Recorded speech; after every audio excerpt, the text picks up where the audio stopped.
नमस्कार मेरे प्यारे श्रोताओं, आज मैं आपके लिए एक ऐसी कहानी लेकर आई हूँ जिसमें एक तरफ है एक नेक दिल पहलवान और दूसरी तरफ है एक लालची साहूकार। ये कहानी हमें सिखाएगी कि कैसे झूठ और फरेब की दीवारें एक दिन ढह जाती हैं और सच्चाई की हमेशा जीत होती है। इस कहानी में आपको दोस्ती, दुश्मनी, बदला और माफी का एक अनोखा संगम देखने को मिलेगा। तो आइए कहानी शुरू करते हैं। सदियों पहले की बात है। एक पहाड़ी की तराई में रामपुर नाम का एक गांव था, जहां भोला नाम का एक ग्वाला रहा करता था। भोला एक अच्छा पहलवान भी था। उसके पास 30-40 गायें थी, जिन्हें वह पास के जंगल में चराया करता था। गांव के आसपास के दोनों हिस्सों में जंगल ही जंगल था तथा एक तरफ कुछ बंजर जमीन और पहाड़ी थी। एक तरफ ही ऐसा था जहां पर खेती के लायक जमीन थी। पूरब और दक्षिण तरफ का जंगल बहुत घना और भयानक था। वो बहुत दूर तक फैला हुआ था। उस जंगल में बहुत से खूंखार जानवर भी रहा करते थे, लेकिन भोला निडर होकर जंगल में गाय चराने जाया करता था। भोला के पास 2 खतरनाक सांड थे जो उसकी गायों की रक्षा करते थे। भोला ने खुद की रखवाली के लिए 5 शिकारी कुत्ते भी पाल रखे थे। कुत्ते इतने खतरनाक थे कि शेर भी देखते ही दुम दबाकर भाग जाता था। भोला जंगल के बहुत अंदर तक ले जाकर अपनी गायों को चराया करता था, जबकि गांव के अन्य लोग जंगल के आसपास भी नहीं जाते थे। जिस किसी को जरूरत होती तो वह भोला के साथ जंगल में जाते थे, लेकिन उसके साथ जंगल में जाने से उस आदमी का पूरा दिन बर्बाद हो जाता था, क्योंकि भोला अपनी गायों को लेकर जंगल में जाता था और फिर चराने के बाद ही गायों के साथ घर वापस आता था, तो साथ जाने वाला आदमी भी जंगल में भोला के साथ ही रह जाता था। अकेले आने की उसमें हिम्मत ही नहीं पड़ती थी। कई बार भोला समझा चुका था कि आप सब जंगल में मेरे साथ चलो और वहीं से लकड़ी, फल, औषधि वगैरह ला सकते हो। हम गरीबों के लिए जंगल एक वरदान है। लेकिन भोला के समझाने पर भी गांव के लोग तैयार नहीं होते थे। कारण था कि गांव का साहूकार हरिकिशन लोगों को भड़का कर रखता था कि भैया जंगल में मत जाना, जंगल के अंदर एक राक्षसी रहती है, उसको मैंने अपनी आंखों से देखा है। विश्वास न हो तो मेरे मुंशी जी से पूछ लीजिए। उसका मुंशी मुरारी भी हाँ में हाँ मिलाता कि मालिक ने राक्षसी को एकदम नजदीक से देखा है। आप लोग बाल बच्चेदार आदमी हो, जंगल में मत जाना। अगर राक्षसी मारकर खा गई तो फिर आपकी पत्नी का कौन होगा? बेचारी तड़प तड़प कर मर जाएगी। बेचारे बच्चे अनाथ हो जाएंगे। आप लोग उस बदमाश ग्वाले भोला को छोड़ो, अकेला आदमी है। किसी दिन राक्षसी खा गई और वह मर गया तो उसके लिए कोई रोने वाला नहीं होगा। गांव के लोग उसकी बात पर विश्वास कर लेते और गलती से भी जंगल की तरफ नहीं जाते। इसका भरपूर फायदा साहूकार हरिकिशन उठा रहा था। वो गांव में लकड़ी, फल और किराने का सभी सामान बेचा करता।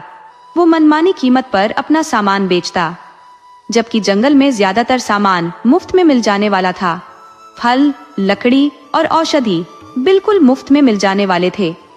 किसानों को तो सबसे ज्यादा जंगली बांस की जरूरत पड़ती थी, उसी से वे अपने लिए झोपड़ी बनाते थे। मगर राक्षसी के डर से जब जंगल में नहीं जाते तो उन्हें साहूकार हरिकिशन से ही सामान खरीदने पड़ते थे। भोला कई बार गांव वालों को समझा चुका था कि हरिकिशन तुम लोगों को बेवकूफ बना रहा है। इस जंगल में कहीं भी कोई राक्षसी नहीं रहती, न कोई राक्षस रहता है। तुम लोग समूह बनाकर मेरे साथ जंगल में चलो और लकड़ी और बांस काट लाओ। जंगल में खस की घास भी बहुतायत में है, जो झोपड़ी बनाने के काम आ सकती है। वो घास बहुत दिनों तक सड़ती नहीं है। कल से चलो हमारे साथ। 3-4 लोग तैयार भी हो गए भोला के साथ जाने के लिए। मुरारी उन सबों की बात सुन रहा था। वह भागकर हरिकिशन साहूकार के पास आया और बोला कि मालिक, गजब हो गया, लगता है हमारी पोल पट्टी खुल जाएगी। गांव वाले अब धीरे धीरे जंगल जाने को तैयार होने लगे हैं। भोला अब उनको भड़काकर जंगल में ले जाना चाहता है। अगर सचमुच गांव के 2-4 लोग भी जंगल में चले गए तो कल को सभी चले जाएंगे। आप इसके लिए अभी 2 काम कर सकते हो। पहला कि गांव वालों को किसी तरह रोको। अगर नहीं रुकते हैं तब दूसरा उपाय करना कि 2 कटोरे खरीद लाना, एक अपने लिए और एक मेरे लिए। आगे आप खुद समझदार हो। हरिकिशन बोला कि समझ गया मुंशी जी, मैं सब समझ गया। मैं साहूकार हूँ, मुझे पता है कि आगे क्या करना है। साहूकार हरिकिशन तुरंत गांव में गया और उन लोगों से मिला जिसे भोला कल सुबह जंगल में साथ ले जाने को कहा था।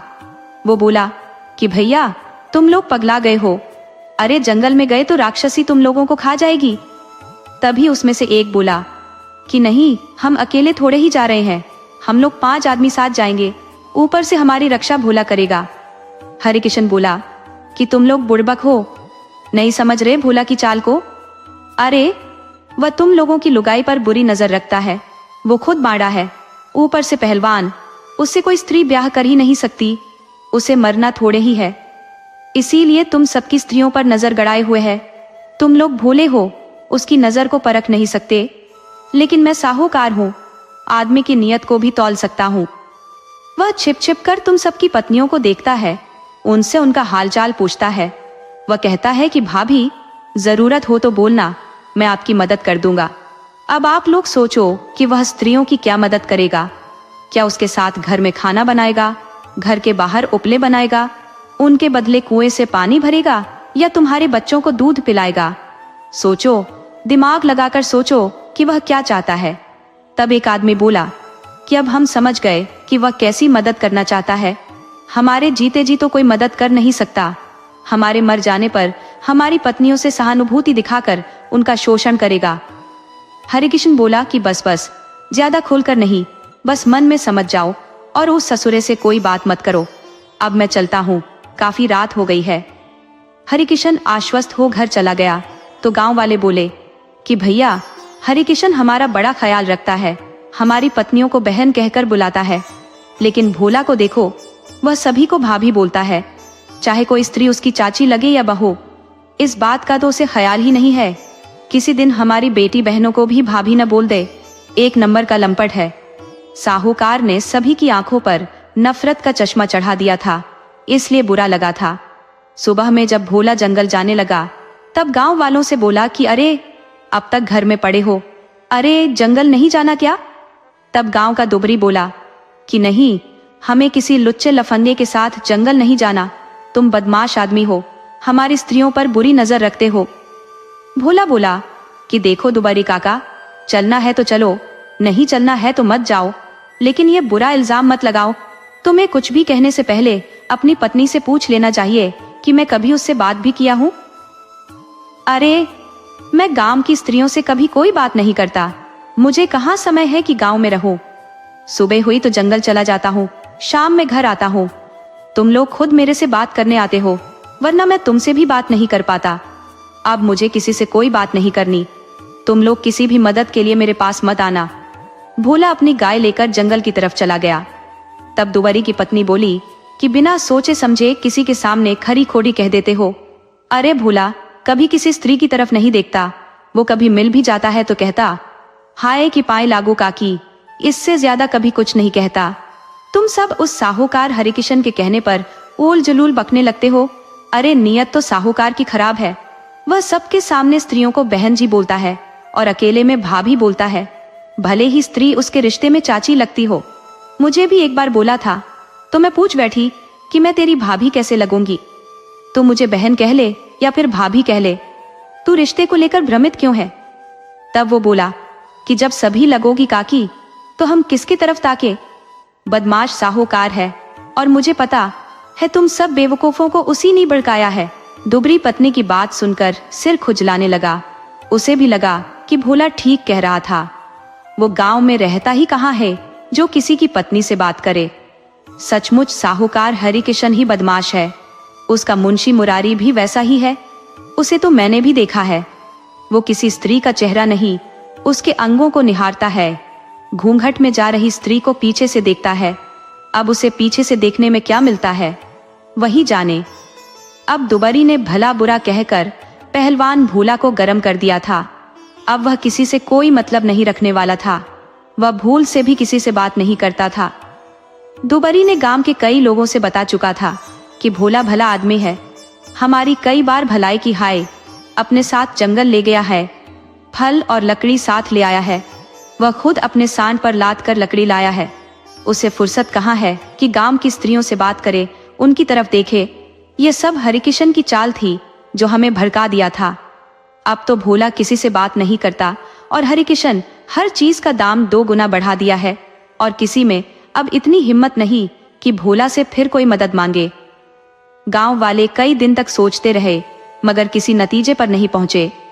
तब हजारी की पत्नी बोली कि तुम सब मिट्टी के माधो बने रहो, मैं भोला से बात करूंगी और खुद जंगल में जाऊंगी।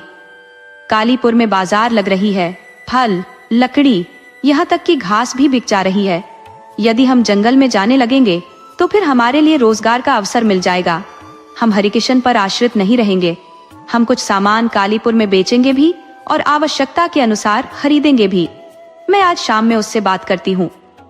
हजारी बोला कि भाग्यवान, तुम मुझसे अकेले बात करने जाओगी? स्त्री बोली कि मुझे उसके पास बारात लेकर नहीं जाना है। भला आदमी है, कोई चोर बदमाश नहीं है और मैं कोई मिठाई नहीं हूं कि खा जाएगा। वो भोला के पास गई और बोली कि बबुआ, भोला, मैं आपके पास कुछ काम लेकर आई हूं। भोला बोला कि आपको मेरे पास इस तरह रात में नहीं आना चाहिए। जो कुछ कहना है कल सुबह में कहना और साथ में हजारी भैया को साथ लेते आना। मैं अकेली स्त्री से बात नहीं करता। स्त्री बोली कि मैं तुमसे नयन मटका करने नहीं आई हूँ जो भड़क रहे हो। मुझे ऐसी वैसी न समझो। हमारा मन साफ है तो क्या रात और क्या दिन, हम कभी भी बात कर सकते हैं। और कुछ खास बातें ऐसी होती हैं जो अकेले में की जाती है। मैं तुम्हारे रिश्ते की बात करने आई हूँ। इस तरह कब तक अकेले रहोगे? मेरी एक छोटी बहन है। मेरे पिता गरीब आदमी है। पैसे के अभाव में उसका रिश्ता कहीं तय नहीं हो पाता। जवान बहन घर में रहे, ये मैं नहीं चाहती। मेरे पास भी वैसी कोई आय नहीं है कि बहन का ब्याह करा सकूं। लेकिन मुझे ख्याल आया कि तुम एक भले आदमी हो, बेसहारा को सहारा दे सकते हो। तुम्हारे पास किसी चीज की कमी नहीं है, किसी मजबूर की मजबूरी समझ सकते हो। भोला बोला कि भाभी, अब तक खड़ी क्यों हो? बैठो, मैं अभी दूध गर्म किया हूँ, थोड़ा पी लो, फिर हम बात करते हैं। उसने हजारी की पत्नी को दूध पीने को दिया और बोला कि भाभी, तुम इसे अपना ही घर समझना। जब कभी दूध की जरूरत हो आकर ले जाना। क्या है कि घर में स्त्री नहीं है तो दही नहीं जमता है। स्त्री बोली कि चिंता क्यों करते हो, तुम हाँ करो तो 2-4 दिन में घर में पत्नी आ जाएगी। मैं कल से जुगाड़ में लग जाती हूँ। मैं बहन को यहीं बुलाकर ब्याह करा दूंगी। तुम्हें कहीं जाने की जरूरत नहीं पड़ेगी।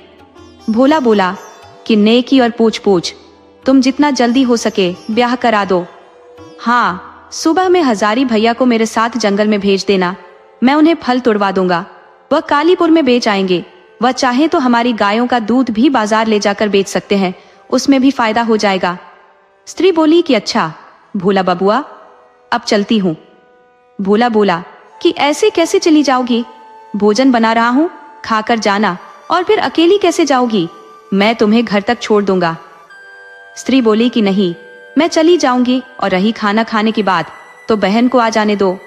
रोज रात में खाना यहीं खाऊंगी और दिन में भी उसकी रखवाली मुझे ही करनी पड़ेगी।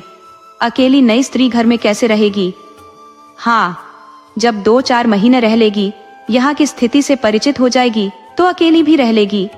अब रात हो रही है, चलती हूँ। वह घर लौट गई। हजारी और 2-3 आदमी और उसका इंतजार कर रहे थे कि क्या सूचना लेकर आती है। वो आते ही बोली कि मैं सब कुछ सही करके आ गई हूँ। पति से बोली कि कल सुबह आप उसके साथ जंगल में जाना, वह साथ ले जाने को तैयार हो गया है। हजारी पत्नी को शक की निगाह से देखने लगा तो वह बोली कि ऐसे क्या देख रहे हो? अरे, मैं कोई ऐसी वैसी नहीं हूँ, न भोला कोई लंपट है। मैं उसका ब्याह अपनी बहन बासमती से कराने का वादा करके आई हूँ, तो वह भी मुझे कई तरह का वचन दिया है। मैं 2-4 दिन में उसका ब्याह करा देती हूँ, फिर वह पूरे गांव की मदद करने लगेगा। सभी जंगल में जाएंगे, स्त्री पुरुष सब जाएंगे, वह हम सबकी रक्षा करेगा।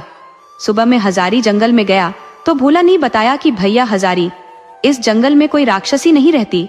मैं जंगल के चप्पे चप्पे से वाकिफ हूँ। साहूकार ने सबको बनाकर रखा है। वह अपनी भलाई के लिए किसी को जंगल में आने देना नहीं चाहता। अगर सभी जंगल में आने लगे और अपना रोजगार करने लगे तो उसकी तो खड़िया खड़ी हो जाएगी। हाँ, एक बात से सावधान रहना, जंगल में हिंसक पशु रहते हैं जो किसी अकेले पर हमला कर सकते हैं।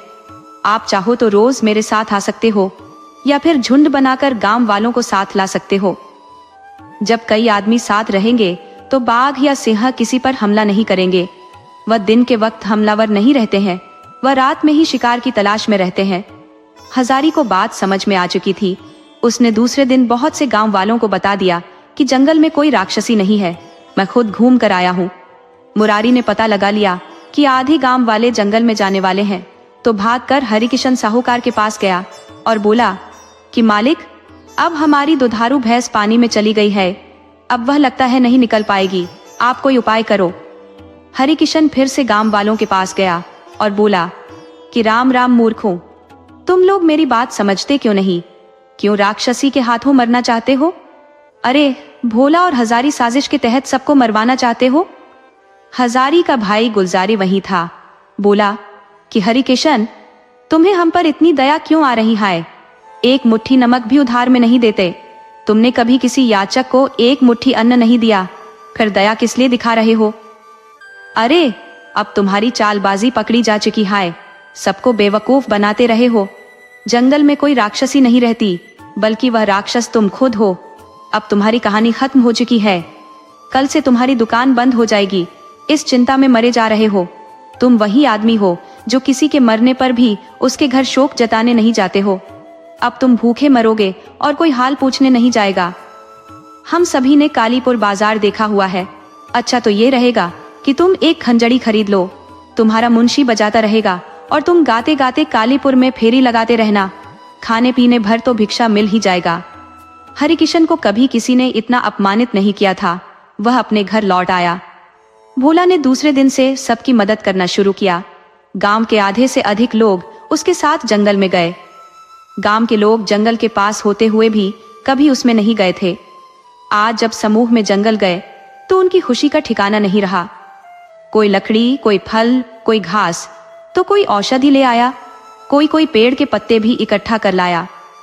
भोला ने बताया कि तुम लोग इतना ज्यादा सामान लेकर जाओ कि उपयोग के बाद उसे कालीपुर बाजार में ले जाकर बेच सको। अब सभी कान पकड़ लो कि हरिकिशन के यहाँ से कोई सामान नहीं खरीदोगे। अब गांव के लोग मुफ्त में लकड़ी, मुफ्त का फल, मुफ्त की औषधि और बहुत सी चीजें पाने लगे, तो हरिकिशन की दुकान पर जाना बंद कर दिए। उन्हें कालीपुर बाजार जाने पर पता चला कि हरिकिशन 3 गुना ज्यादा पैसा लेकर सामान बेच रहा था, तो वह अब नमक तक भी हरिकिशन से नहीं खरीदते थे। हरिकिशन की दुकान लगभग बंद हो चुकी। अब कोई उसके पास कुछ भी खरीदने को नहीं जाता था। तब उसका मुंशी बोला कि मालिक, हमारा रोजगार भोला ने बंद करा दिया है। हम अब कहीं के नहीं रहे, हम अब भूखे मरने को मजबूर हो गए हैं। यही हाल रहा तो हमें भी गंवार गांव वालों की तरह जानवर पालने पड़ेंगे, गोबर उठाना पड़ेगा, हमें जंगल जाकर घास काटना पड़ेगा। ये सब खेल भोला का किया कराया है, उसी ने हमारा रोजगार चौपट कर दिया है। हम कोई ऐसा उपाय लगाते हैं कि भोला को जंगल में जाने की जरूरत ही न पड़े। हम कुछ बदमाश तैयार करके भोला की गायें चोरी करा देते हैं। न रहेंगी उसके पास गायें, न जाएगा जंगल, न करेगा गांव में किसी की मदद। हरिकिशन बोला कि मुरारी, बात तो तुम ठीक कह रहे हो, हमें उसकी सारी गायें ही गायब करा देनी चाहिए, लेकिन ये काम तुम्हारे या हमारे बस का नहीं है। पहले हमें कोई चोर ढूंढना होगा। अगर चोर हमें मिल जाता है तो हम उसे कुछ पैसा देकर चोरी के लिए राजी कर लेंगे। तुम बहुत चालू आदमी हो, तुम ही पता लगा सकते हो कि कोई चोर कहाँ मिलेगा, उसके बाद हम दोनों ही उससे मिलेंगे। मुरारी बोला कि मालिक, चिंता मत करो, वह जुगाड़ भी लग जाएगा, मैं 2-4 दिन में ही चोर को ढूंढ निकालूंगा। मुरारी ने अपने मित्र से किसी चोर के बारे में बात करने लगा, तो मित्र ने बताया कि इलाके में बहुत चोर हैं, मगर पता करने के लिए किसी चौक चौराहे पर जाना होगा। चौराहे के चबूतरे पर गांव के फालतू निकम्मे आदमी बैठे रहते हैं। वैसे निकम्मे लोग शाम में इधर उधर की बातें कर अपना मनोरंजन कर लिया करते हैं। वहां बैठकर किसी भी मुद्दे पर बात छेड़ दो तो वे हर फन मौला उसी मुद्दे की जानकारी देने लगते हैं। तुम वहां पहुंचकर किसी चोर की बात छेड़ देना, तुम्हें चोर की जानकारी मिल जाएगी, यहाँ तक कि लोग तुम्हें उसका पूरा पता भी बता देंगे। तो मुरारी गांव के बाहर बाजार जाने वाले रास्ते पर बैठ गया और चोर पर चर्चा छेड़ दी, तो कई लोग अपना अपना चोर पर वक्तव्य देने लगे। मुरारी ने कई आदमियों की बात सुनने के बाद इतना पता लगा लिया कि भसान नदी के उस पार कुसरूपा गांव है, जहां प्रसिद्ध नाम का मशहूर चोर रहता है। वो हर किस्म की चोरी करने में माहिर है। उस सेंध भी उम्दा किस्म की लगाता है, ठगी करता है, पशु भी चुराता है, बकरी, मुर्गा, मुर्गी सब कुछ चुरा लेता है। अरे, चोरी में इतना माहिर है कि घर में सोई स्त्री की आंख का काजल चुरा सकता है। अब वैसा मशहूर चोर 10 कोस में कोई नहीं है। दूसरा चोर प्रसिद्ध का साला है, उसका नाम सुदर्शन है। तीसरा चोर प्रसिद्ध का बेटा है, उसका नाम लल्लन है। सभी छंटे हुए चोर हैं। मुरारी को जब चोर के बारे में पता चला तो वह हरिकिशन के पास आया और बताया कि मालिक, मैं कई चोरों के बारे में जानकारी जुटा लाया हूँ। सब के सब छंटे हुए बदमाश है। वह चोरी तो चुटकी बजाते ही कर लेते हैं, मगर उनमें सबसे उम्दा किस्म का चोर प्रसिद्ध है जो पशु चोरी में अव्वल है। हम उससे मिलने कल ही चलते हैं। वो भसान नदी के उस पार कुसरूपा गांव में रहता है। हरिकिशन बोला, यही न गड़बड़ है, हमें भसान नदी में उतरना पड़ेगा। वो बहुत अपवित्र नदी है, उसमें कोई स्नान नहीं करता, सबसे गंदी नदी है। उसके किनारे वाले उसी में भैंस धोते हैं, सुबह शौच करके उसी में अपना धोते हैं, फिर उसी नदी में मुंह धोते हैं, स्नान करते हैं, पीने के लिए पानी भी उसी नदी से भरते हैं। मुरारी बोला, मालिक क्या बात करते हो? अरे हर नदी के किनारे रहने वाले उसी में स्नान करते हैं और उस नदी का पानी भी पीते हैं। नदी का पानी भी कहीं अपवित्र होता है? आप इस तरह के पोंगा पंथ से बाहर निकलिए और असली जगह पर आइए। हमें इस वक्त रोजी रोटी पर आ बनी है, उसका ख्याल कीजिए, कल की तैयारी कीजिए, हम कुसरूपा चलेंगे। दोनों योजना के अनुसार दूसरे दिन कुसरूपा चल दिए। उनके गांव से 10 मील की दूरी पर भसान नदी बहती थी, तो दोनों भसान नदी के किनारे पहुंच गए। हरिकिशन ने देखा, उस नदी में तो कोई नाव ही नहीं थी, उसमें उतरकर ही पार करना था। हरिकिशन नदी के पानी को छूना भी नहीं चाहता था। मुरारी तो कुछ तैरना भी जानता था, मगर हरिकिशन को तैरना नहीं आता था। तो बोला कि मैं यहीं किनारे पर बैठता हूँ, तुम प्रसिद्ध से मिलकर आ जाओ। मुरारी बोला, नहीं मालिक, मैं भला अकेले कैसे मिल सकता हूँ? मेरा कभी चोर बदमाशों से सामना नहीं हुआ है, दोनों रहेंगे तो साथ में बात कर लेंगे। हरिकिशन बोला, डरो नहीं, मेरा नाम ले लेना, प्रसिद्ध तुम्हें कुछ नहीं कहेगा। अरे ससुरे को मुफ्त में थोड़े ही लाएंगे, उसे खर्चा पानी देंगे। मुरारी बोला, आप किसी भी तरह नदी पार करो। हरिकिशन बोला, अब तुम ही बताओ, नदी कैसे पार करूं? ऐसी मनहूस नदी जिसमें एक नाव भी नहीं चल रही। मुरारी ने इधर उधर देखा और बोला कि मालिक, हमें नाव मिल गई। हरिकिशन बोला, पगला गए हो? अरे यहाँ कोई दूर दूर तक नाव नहीं दिख रही और तुम कह रहे हो नाव मिल गई? कहाँ है नाव? मुरारी बोला, सेठ जी, नाव सामने ही चल रही है, इसे ही हम नाव बनाते हैं, ये भैंस ही हमें नदी पार करा देगी। हरिकिशन बोला, तुम्हारा माथा खराब हो गया है। अरे देख रहा है कि भैंस का चरवाहा पेड़ के पास सोया है, उसकी भैंस से कोई छेड़छाड़ किए तो चिढ़ जाएगा और बेवजह उसके हाथों हम दोनों पिट जाएंगे। मुरारी बोला, आप चिंता न करो, अभी वह सोया हुआ है, तब तक नदी पार कर जाएंगे और मान लो कि जाग भी गया तो हम पकड़ में नहीं आएंगे। हरिकिशन बोला, ससुरे, तू बुढ़ौती में मरवाएगा। अरे हमें दौड़ना कहाँ आता है, तू भाग जाएगा और हम पिट जाएंगे।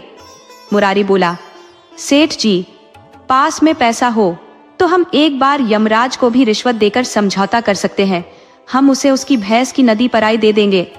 हरिकिशन बोला, चल, अब जो जो कहेगा उसे तो मानना ही पड़ेगा। साला एक भोला को सीधा करने के लिए पता नहीं किस किस का पोंछरा सहलाना पड़ेगा। दोनों ने उस आदमी की दोनों भैंसों को पानी में उतारा। भैंसें पानी की गहराई में दोनों को लेकर चल पड़ी। दोनों ने भैंस की पूंछ जोर से पकड़ी हुई थी। मुरारी जिस भैंस की पूंछ पकड़ा था वह नदी पार कर गई, मगर हरिकिशन जिस भैंस की पूंछ पकड़ा था वो उस किनारे जाते जाते फिर वापस लौट गई और बीच नदी में आकर पानी में लौटने लगी। हरिकिशन चिल्लाया, मुरारी, मैं मर गया, भैंस मुझे पानी में डुबा रही है। जोर से बोलने के कारण चरवाहे की नींद खुल गई। देखा, एक भैंस उस पार चली गई है और एक नदी के बीच में बैठी हुई है और एक आदमी उसकी पूंछ पकड़कर चिल्ला रहा है कि बचाओ, मैं डूब रहा हूँ। चरवाहे को समझ में आ गया कि यह आदमी मेरी भैंस को ही नाव बना दिया है, मगर भैंस उसे मजा छका रही है। चरवाहा बोला, ससुरे, तू बूढ़ा नहीं होता तो मार मार कर पीठ फोड़ देता, लेकिन छोड़ दे रहा हूँ ससुरे, नदी में कहीं भी डूबने लायक पानी नहीं है, तू बिना भैंस के भी पार कर सकता है। अब यह बात बताने के लिए पैसे निकालोगे या मारूं घुमाकर एक लाठी? हरिकिशन ने बिना देर किए एक चांदी का सिक्का निकालकर उसे दे दिया। हरिकिशन नदी में उतरा तो सिर्फ कमर तक ही पानी था। सेठ हैरान हुआ कि झूठे में शोर मचाकर चरवाहे को जगा दिया। एक सिक्का नाजायज चला गया। वह तो चरवाहा भला आदमी है, वरना आज तो काम के लायक रह ही नहीं जाते। दोनों कुसरूपा पहुंच गए, मगर अब चोर का पता किससे पूछे? मुरारी बोला कि मालिक, बिना किसी से पूछे प्रसिद्ध के घर कैसे पहुंचेंगे? हरिकिशन बोला, वो देखो देखो, वह आदमी प्रसिद्ध जैसा लगता है, उससे पूछो, क्या आप ही प्रसिद्ध जी हैं? उस आदमी ने कहा, सालो, हम तुम्हें चोर बदमाश लगते हैं, रुको, अभी मारकर थूथुन बराबर कर देते हैं। वो आदमी दोनों को दौड़ा लिया। दोनों भागते भागते गांव से बाहर चले गए। भागते भागते हरिकिशन की उलटी सांसें चलने लगी थी। हांफते हुए मुरारी से बोला, मुरारी, तू बिना पिटवाए नहीं मानेगा। अरे, हम किसी संत महात्मा से मिलने नहीं आए हैं, चोर से मिलने आए हैं, और एक चोर को गांव में कितना आदर मिलता है तुम खुद समझ सकते हो। लोग उसके नाम पर थूकते होंगे, कोई उसका इस तरह पूछने पर घर नहीं बताएगा, उसको कुछ उलटा बोलकर घर का पता करना पड़ेगा। तुम किसी से पूछो तो सम्मानजनक शब्द का प्रयोग मत करो, ये पूछो कि प्रसिद्ध ना चोर का घर कौन सा है, तब लोग बताएंगे। मुरारी बोला, सेठ जी, आप ठीक कहते हो, हम सीधे से पूछेंगे तो लोग नहीं बताएंगे। वो गांव से बाहर तो पहले ही भागकर निकल गए थे, फिर गांव में लौटने की उनकी हिम्मत ही नहीं हो रही थी। तो हरिकिशन ने देखा कि गांव से बाहर ही कुछ दूरी पर एक घर बना हुआ है, तो मुरारी से बोला कि देखो, हम उस घर में चलते हैं और वहीं किसी से पूछते हैं कि प्रसिद्ध चोर का घर कौन सा है। दोनों उस घर के पास गए तो वहां एक आदमी बैठा मिला, जिसकी लंबी लंबी मूछें थी। मुरारी ने पूछ बैठा, भाई, हमें यह बताओ कि प्रसिद्ध ना चोर का घर कौन सा है? इतनी बात सुनते ही उस आदमी की आंखें लाल हो गई। वो मुरारी से तो कुछ नहीं बोला, परंतु घर में अपनी पत्नी को आवाज लगाई कि भाग्यवान, सुनती हो, मेरी तलवार तो जरा लाना। पत्नी अंदर से बोली, अरे, इस वक्त तलवार का क्या करोगे? तो वह आदमी बोला कि 2 बकरे दरवाजे पर आए हैं। हरिकिशन समझ गया कि हम यहाँ भी बुरे फंस गए हैं, लगता है ससुरा यही प्रसिद्ध है और हमारी बात को बुरा मान गया है। बहुत खतरनाक आदमी मालूम पड़ता है, सीधे तलवार मंगा लिया है, अब तो हमें काट डालेगा। हरिकिशन समझ गया कि अब शामत आने वाली है। वह प्रसिद्ध का पैर पकड़ लिया तो प्रसिद्ध बोला, हमें प्रसन्न करने के लिए मुद्रा छड़ाओ, मुद्रा। हरिकिशन ने 10 चांदी के सिक्के प्रसिद्ध के सामने रख दिए। प्रसिद्ध बोला, चलो, मैं प्रसन्न हुआ, अब बोलो, मेरे पास क्यों आए हो? किसको मारना पीटना है? किसके घर सेंध लगानी है? हरिकिशन बोला, प्रसिद्ध जी, किसी के घर सेंध नहीं लगानी है, न ही किसी को मारना है, बस किसी की 10 गायें चोरी कर। प्रसिद्ध बोला, किसकी गायें चुरानी है? किस गांव में चुरानी है? हरिकिशन बोला, हमारे गांव रामपुर में भोला ग्वाले की गायें चुरानी है। प्रसिद्ध बोला, सेठ, पगला गए हो? भोला की गायें 10 चोर एक साथ मिलकर भी नहीं चुरा सकते। भोला 4 गायों का दूध अकेले पी जाता है, दंड बैठक करता है, मुकदर भांजता है। उसके जैसा पहलवान इधर 50 गांव में कोई नहीं है। उसकी लाठी का प्रहार शेर भी नहीं सह सकते। जहां लोग जंगल में जाने से डरते हैं, तो वह निडर होकर जंगल में शेर की तरह घूमता है। उसके पास 2 खतरनाक सांड है। सच सच बताओ, तुम्हें भोला से दुश्मनी है या मुझसे? हरिकिशन बोला, प्रसिद्ध जी, हमें आपसे कोई दुश्मनी नहीं है, हमारी दुश्मनी भोला से है। उसने हमारा रोजगार बंद करा दिया है। पहले हमारे गांव के लोग जंगल में जाने से डरते थे, हमारी दुकान से सामान खरीदते थे, परंतु भोला समूचे गांव को जंगल में ले जाता है और समूचे गांव के लोग अब जंगल से लकड़ी फल लाने लगे हैं। हमारी दुकान बंद हो गई है, मेरे पास अब कोई रोजगार न रहा। इसलिए हमने विचार किया है कि कोई भोला की गायें चुरा ले तो वो जंगल जाएगा ही नहीं। आप ऐसा कोई आदमी बताओ कि हमारा काम कर सके। प्रसिद्ध बोला, देखो, मैं तो ये काम करने से रहा, मगर एक मेरा प्रतिद्वंद्वी है, मेरे से उसकी दुश्मनी भी है, वह थोड़ा मूर्ख भी है। तुम उससे मिल सकते हो और उसी से मेरा नाम लेकर बात करो। अगर वह भोला की गायें चुराने से इनकार करे तो उसके सामने मेरी खूब प्रशंसा कर देना। वो भोला की गायें चुराने तुम्हारे साथ ही चल देगा। वह बगल के गांव घालूपुर गांव में रहता है, नाम है उसका जग्गा। गांव से बाहर ही उसका घर मिलेगा। हरिकिशन जानता था कि गांव से बाहर घर बनाकर या तो ग्वाला रहता है या फिर चोर रहते हैं। ग्वाला इसलिए गांव से बाहर रहता है कि वह ज्यादा से ज्यादा गायें रख सके, उनकी गायों को चारा मिल सके, और चोर इसलिए गांव से बाहर घर बनाकर रहते हैं कि उन्हें चोरी करनी होती है। रात के वक्त चोरी करने जाते हैं और रात में ही लौटना होता है। रात के वक्त कुत्ते भी पीछे लग सकते हैं, गांव के लोग देख भी सकते हैं, तो सबसे छिपाकर चोरी करते हैं। जग्गा का घर गांव से बाहर ही मिल गया। जग्गा भी संयोग से घर ही मिल गया। हरिकिशन ने उससे बताया कि जग्गा भाई, हम आपके पास काम लेकर आए हुए हैं। जग्गा बोला, बोलो, हमारे लायक कौन सा काम है? तब हरिकिशन ने बताया कि 12 गायें चोरी करनी है। हम इस काम के 50 सोने के सिक्के देंगे और 50 काम हो जाने के बाद 101 गायें भी आपकी ही होंगी। जग्गा बोला, कहिए, आप उस भोला की तो बात नहीं कर रहे जो पहलवान है? मुरारी बोला, नहीं, हम उस भोला की बात नहीं कर रहे। ये भोला मरियल आदमी है, बहुत कमजोर है। जग्गा बोला कि देखो, हम साधारण चोर हैं, गाय चुराना थोड़ा मुश्किल है। हम मात्र 100 स्वर्ण मुद्रा में सौदे को पक्का नहीं कर सकते। हमें कम से कम 200 स्वर्ण मुद्रा चाहिए।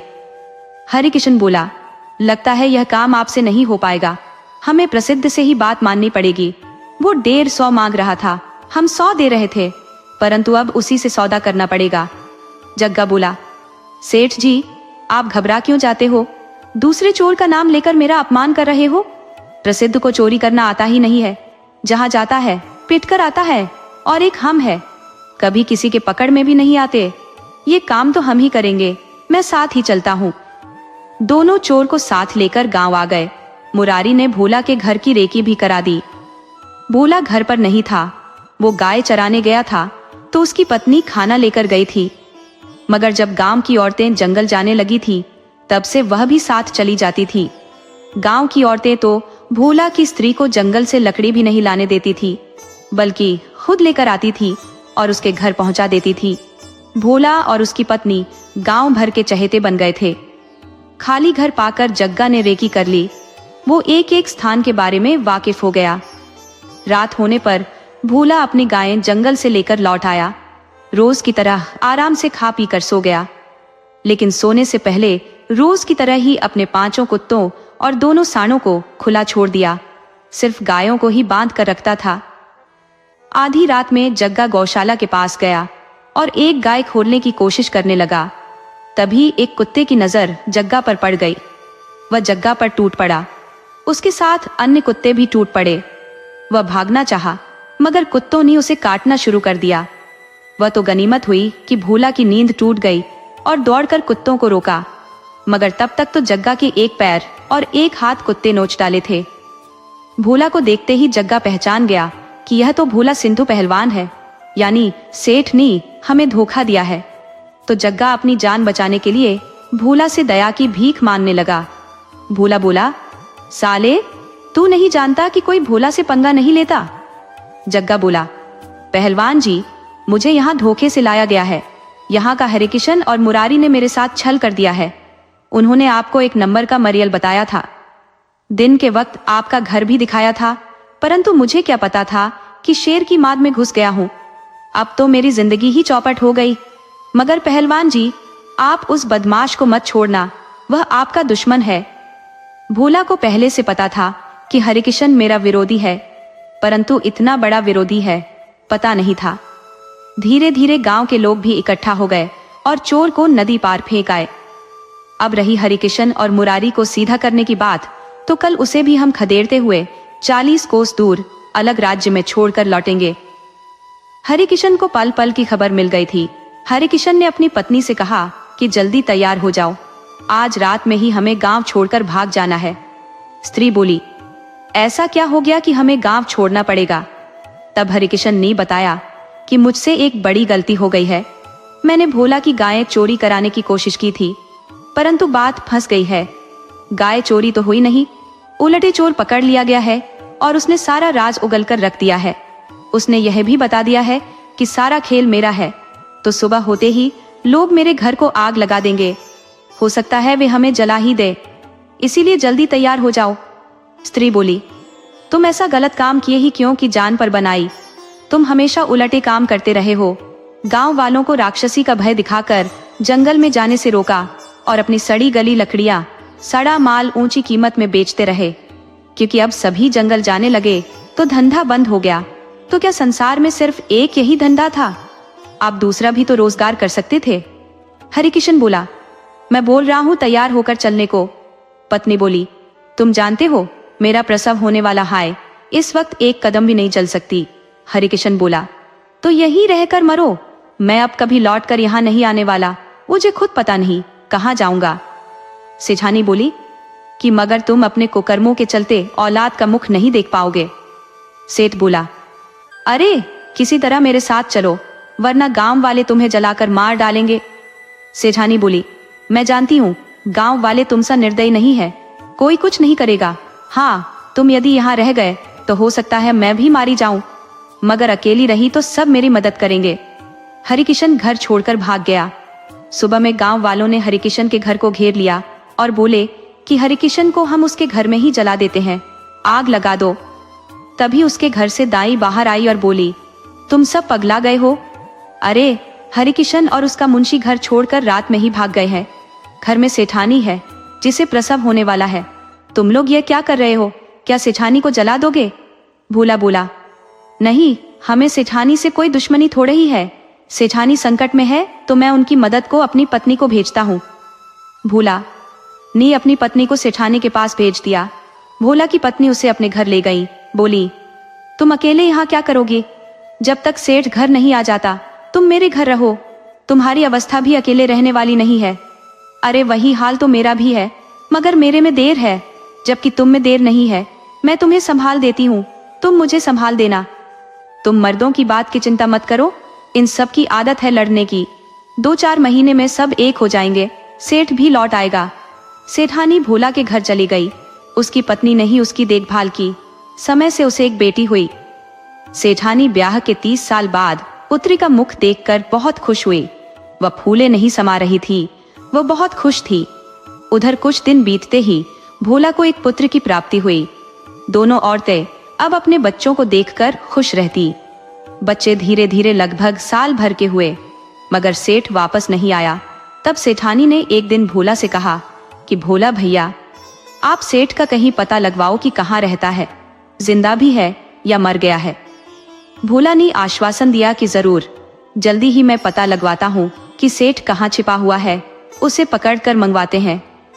भोला ने गांव के कई लोगों से कहा कि हरिकिशन के गए ज्यादा दिन हो गए, वह बुरा ही सही हमारे गांव का था। सेठानी उसके बगैर बहुत दुखी रहती है, उनके दुख हमसे देखे नहीं जाते। गांव वाले बोले, भोला भैया, हम आपके कहे अनुसार जल्दी ही सेठ का पता लगा लेंगे।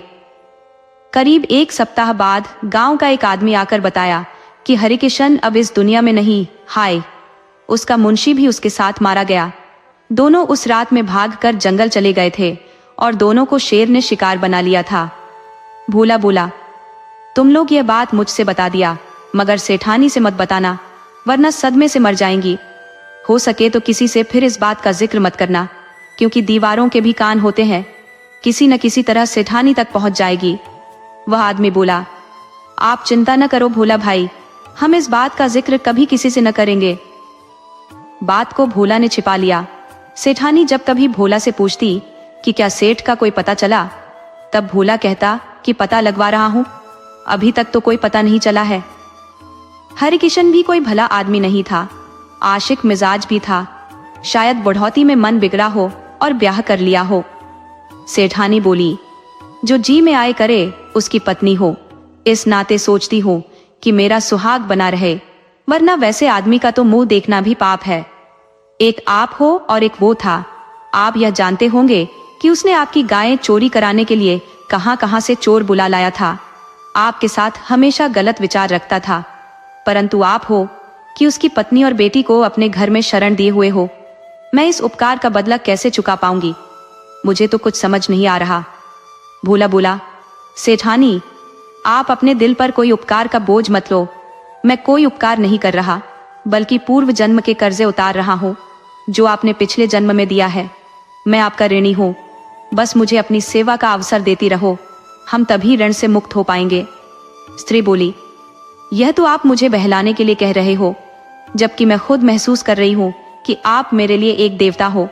भोला बोला, छोड़ो इन सब बातों को, हमारे बच्चे बड़े हो रहे हैं और अभी तक हमने इनका नाम नहीं रखा है। आज इनका नामकरण करा देते हैं। पंडित ने दोनों का नामकरण किया। भोला के बेटे का नाम शंकर रखा, जबकि सेठ की बेटी का नाम पार्वती रखा। पंडित ने यह भी बताया कि दोनों का अजब संयोग है, भगवान झूठ न बुलवाए तो इनकी ग्रह दशा यह बता रही है कि दोनों एक दूसरे के लिए ही बने हुए हैं। अगर उनके जीवन में खुशहाली लानी है तो दोनों का ब्याह कर देना। सेठानी बोली, यह बात तो मैं कब से सोच रही थी, मगर कह नहीं पा रही थी। अब जब पंडित जी ने कह दिया है तो हम अब भी दोनों का ब्याह करा देते हैं। अभी तो बच्चे हैं, कुछ समझ नहीं पाएंगे, परंतु जैसे जैसे बड़े होंगे उन्हें समझाना पड़ेगा। पंडित जी को दक्षिणा से काम था। फटाफट फेरे लगवाकर शंख फूंक दिए और सभी देवी देवताओं का जयकारा लगवा दिया। सेठानी की चिंता ही खत्म हो गई थी। कहाँ बेटी के बड़े होने पर ब्याह के लिए लड़का खोजती और कोई तैयार भी नहीं होता, क्योंकि जिसका पिता ही भाग गया हो। एक दिन सेठानी बीमार पड़ी और भोला से बोली कि अब मैं नहीं बच पाऊंगी, मेरा आखिरी समय आ गया है। आपने जो राज मुझसे छिपा लिया था वो मैं जानती हूँ। मेरे पति नहीं रहे, बल्कि उनको जंगल के शेर ने शिकार बना लिया था। लेकिन आप कितने महान हो कि मुझे विधवा नहीं देखना चाहते थे। आपकी पत्नी एक देवी है। क्योंकि अब मेरा समय नजदीक है, अपनी बहू का ख्याल रखना। इतना कहकर सेठानी मर गई। भोला ठगा सा रह गया। उसने अपने बेटे से बताया कि पार्वती तुम्हारी पत्नी है, अब तुम दोनों 12 बरस के हो, समय आने पर अपना घर बसा लेना। पार्वती को भी इस बात का पता नहीं था कि शंकर मेरा पति है। वह बात बात पर मारपीट पर उतर जाती थी, लेकिन अब जब जान गई तो पत्नी की तरह रहने लगी। इस तरह वे खुशी खुशी रहने लगे।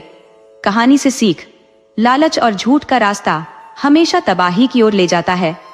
सच्ची नेकी और क्षमा करने का भाव दुश्मनी को भी दोस्ती में बदल सकता है, और भाग्य हमेशा भले लोगों का साथ देता है।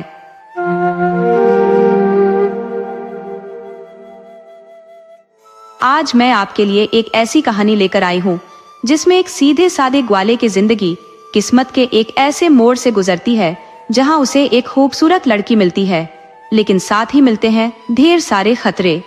ये कहानी है हिम्मत, चतुराई और भाग्य के अनोखे खेल की, जिसमें एक चुड़ैल का रहस्य भी छिपा है। आइए कहानी शुरू करते हैं। पुराने जमाने में एक गांव था, सुंदरवन, जो एक तरफ जंगल तो दूसरी तरफ पहाड़ी के बीच में बसा था। उस गांव में भोला नाम का एक निर्धन ग्वाला रहा करता था, जिसके पास 3-4 गायें थी, जिन्हें वह जंगल में चराया करता था। गायें ही उसकी जीविका का सहारा थी। अकेला था तो वह खेती किसानी से दूर था। उसे गायों से ही फुर्सत नहीं थी। उसकी दिनचर्या थी कि सुबह गायों से दूध निकालता और उसे राम भरोसे हलवाई को दे आता। बदले में हलवाई उसे पैसा दे देता या फिर अन्न दे देता। राम भरोसे के पास गांव में किराने की दुकान के साथ मिठाई की भी दुकान थी। राम भरोसे मिठाई बनाने का एक अच्छा कारीगर था। उसकी बनाई मिठाई नगर में हाथों हाथ बिक जाती थी, तो वह गांव के पशुपालकों से दूध इकट्ठा कर उसकी मिठाई बनाता और नगर में बेचकर अच्छा मुनाफा कमाता। तो भोला को भी बहुत आसानी थी कि घर बैठे अपने पड़ोस में ही दूध बिक जाता था। उसे अपना दूध बेचने के लिए कहीं बाहर नहीं जाना पड़ता था। ग्वाला बहुत सीधा साधा था। वो घर में अकेले ही रहा करता था। उसकी दिनचर्या थी कि सुबह में गाय चराने जंगल में निकल जाता और शाम में घर वापस आ जाता। उसे रोज की रोजी रोटी के अलावा आगे का कुछ ख्याल भी नहीं था। उसके पास जगह, जमीन और अच्छा घर नहीं होने के कारण वह अपने ब्याह के बारे में सोच भी नहीं सकता था, और सोचता भी तब भी उससे कोई अपनी बेटी ब्याहने वाला नहीं था, क्योंकि खुले आसमान में रहने के लिए कोई भी उसे अपनी बेटी नहीं देता। उसके लिए एक सुरक्षित घर तो होना ही चाहिए, जो उसके पास नहीं था। अकेला था तो गायों के साथ गौशाले वाले कमरे में रह लेता था। तो भोला ने सोच लिया था कि उसकी उम्र यूं ही गुजर जानी है, उसका ब्याह नहीं होने वाला। वैसे कौन कुंवारा होगा जिसके मन में ब्याह की इच्छा नहीं होगी। वो पहले चाहता तो था, मगर अपनी परिस्थिति के कारण कुछ कर नहीं सकता था। इस तरह वो जंगल में गाय चराया करता था। एक दिन वह जंगल में गाय चराने गया हुआ था। उसकी एक गाय बहुत परेशान कर रही थी। वह आज इधर उधर बहुत भाग दौड़ कर रही थी। भोला समझ गया कि आज गाय को साथी की जरूरत है, इसलिए परेशान कर रही है। वो गाय का जंगल में पीछा इसलिए कर रहा था कि गाय यदि गलती से शेर की गुफा की तरफ चली गई तो शेर उसे मार डालेगा। अक्सर जंगली जानवर रात में ही अपना शिकार तलाशते हैं, मगर दरवाजे पर आए शिकार को वह दिन में भी नहीं छोड़ते। तो इसलिए भोला गाय को घने जंगल और पहाड़ी की गुफा की तरफ जाने से रोक रहा था, मगर गाय उसे हैरान परेशान करके रखती थी। अचानक उसे जंगल में ही एक सांड दिख गया तो उसने राहत की सांस ली। वो निश्चिंत हो अन्य गायों की तरफ लौट चला। उसे अब गाय को लेकर खतरा नहीं था। सांड खुद गाय की सुरक्षा करेगा और बाद में गाय खुद ही लौट आएगी। ये विचार कर वह लौट रहा था, मगर उसे तेज प्यास लग गई थी। तो सोचा कि पहले यहीं पास के तालाब में पानी पी लेता हूँ, उसके बाद फिर वापस चलता हूँ। ये विचार कर वह तालाब के पास गया। वहां उसने देखा कि एक लड़की भागती हुई आई और पानी में कूद गई है। उसका पीछा करते हुए 2 लोग आए और उसे पानी से बाहर निकाल लिए, और उसके बाद लड़की को कुछ समझाने या उसे साथ ले जाने के बजाय उसे बहुत मारने पीटने लगे। भोला इतना तो समझ गया कि दोनों बदमाश नहीं है, वरना उसे मारने पीटने के बजाय उसका गलत इस्तेमाल करते। मार पीट रहे हैं, इसका मतलब कि इसके भाई बंधु हैं, या फिर यह कोई खरीदार है जो लड़की को खरीद चुके हैं। वो लड़की को बड़ी निर्दयता के साथ पीट रहे थे, उतना तो कसाई भी बकरे को नहीं पीटता। भोला से यह देखा नहीं गया। भोला शरीर से बलवान था, हाथ में मोटी लाठी थी। जुल्म होता देख उसकी भुजाएं फड़फड़ाने लगी। वह अपने पर काबू नहीं रख सका। उसने दोनों को ललकारा कि मूर्खों, एक स्त्री पर अपनी ताकत दिखा रहे हो। यदि दम है तो मेरे से 2-2 हाथ करो, अभी तुम्हें दिन में ही तारे दिखा देता हूँ। एक बोला कि साले ग्वाले, जा तू अपना काम कर, हमसे मत उलझ। मगर भोला कहाँ सुनने वाला था। उसने एक एक लाठी दोनों को जमा दी। दोनों जान लेकर गिरते पड़ते भाग लिए। उन्हें पता था कि यदि ग्वाले ने सिर्फ एक एक लाठी और मार दी तो दम निकल जाएगा। तो दोनों इतना जोर से भागे कि पीछे पलटकर भी नहीं देखा। लड़की जमीन पर गिरकर विलाप कर रही थी। लड़की जवान और खूबसूरत थी। भोला उसके पास गया और बोला कि चुप रहो, अब मैं यहाँ आ गया हूँ, तुम्हारा कोई बुरा नहीं कर सकता। आदमी क्या, शेर में भी इतनी ताकत नहीं कि मेरी लाठी का सामना कर सके। मैं उन दोनों को जान से नहीं मारना चाहता था, इसलिए हल्की लाठी का प्रयोग किया। अगर जोरदार मार देता तो गीदड़ की तरह दांत निपोड़ कर मर जाते। वैसे तुम हो कौन और तालाब में क्यों कूदी थी? और वे दोनों तुम्हारा पीछा किस लिए कर रहे थे? वो तुम्हें पानी से निकालकर कसाई की तरह पीट क्यों रहे थे? तुम पर इतना गुस्सा क्यों थे कि तुम्हें पानी में भिगोकर पीट रहे थे? लड़की इतना ज्यादा पिट चुकी थी कि सिर्फ रोए जा रही थी। भोला बोला कि क्या तुम सिर्फ रोना ही जानती हो? इस तरह डरपोक बनकर रहोगी तो तुम्हें कोई भी पीट कर चला जाएगा। जाओ अपने घर जाओ, मैं अब यहाँ से जाता हूँ। जब भोला वहां से चलने को हुआ तो लड़की रोना छोड़कर बोल उठी कि आप मत जाइए, वे मुझे बहुत मारेंगे, मुझे कोठे पर बेच देंगे। भोला को ये बात सुनते ही कान खड़े हो गए। बोला, ये लोग कौन थे? तुम मुझे विस्तार से बताओ। लड़की बोली कि मैं चंदनपुर की रहने वाली हूँ। मैं अपने 2 सौतेले ममेरे भाइयों के साथ रहती थी। ये दोनों मेरी सौतेली माँ के भाई थे। मैं इन दोनों के साथ ही रहा करती थी। इन दोनों के पास नगर से एक आदमी आता था जो नशे का धंधा करता था। तो दोनों भाई जो मेरे कोई नहीं थे, उनके पास वह आता और नशे का सामान देता। तो दोनों नशे का सामान बेचकर काम चलाते थे। पिछली रात में वह आदमी दोनों के पास आया था। वो रात में अक्सर घर में ही ठहरता था। तो तीनों एक साथ रात में नशा किए। नशा छड़ जाने पर उस आदमी ने दोनों से बताया कि तुम्हारे साथ रह रही लड़की तुम दोनों की कोई नहीं है। उसे बेकार में घर में रखकर अपना मान रहे हो। तुम दोनों उसके बदले 10,000 सोने की मोहरें पा सकते हो। मैं तुम्हें इतनी रकम दिलवा दूंगा कि दोनों जिंदगी भर ऐश करोगे। मैं नगर के मशहूर टोनी भाई से बात करा देता हूँ। तब दोनों बोले कि अब हम कहाँ बात करने जाए, तुम हो ही, हम अब नहीं चाहते कि यह हमारे पास रहे। मगर मरते मरते हमारी बहन ने पता नहीं किसकी औलाद हमारे हवाले कर दी, हम इसका क्या करें? यही अब तक सोच रहे थे, मगर यह हमें सोने का अंडा साबित होगी। हमने कभी सोचा ही नहीं था। अब आप ही टोनी से बात करो और उसके बदले हमें पैसा दिलवा दो। उन सब की बात मैं सुन रही थी। टोनी बाई का नाम सुनते ही मेरा रोम रोम कांप गया। तो अब किस लिए यहाँ रुकी हो? तुम्हें अपने ससुराल चले जाना चाहिए था। लड़की बोली कि मैं अपने ससुराल में ही हूँ। अब आप मुझे समझ नहीं रहे, खुद बेवकूफ हो तो मैं क्या करूं? अरे, ये सिंदूर आपके नाम का है, मैं आपसे प्यार करती हूँ। अब आप खुद से सोचो कि आपने मुझे नया जीवन दिया, घर में आसरा दिया, मुझे सहारा दिया, मुझे दुष्टों से बचाया, तो आपसे बढ़कर मेरा और कौन हो सकता है? आपका शरीर बड़ा है, ताकतवर भी हो, मगर थोड़ा बेवकूफ हो। अब इतना भी भोला नहीं होना चाहिए कि स्त्री के मन को न पढ़ सके। भोला बोला कि लेकिन तुमने तो कहा था कि मैंने एक लड़का पसंद कर लिया है। स्त्री बोली कि वह लड़का आप ही हो।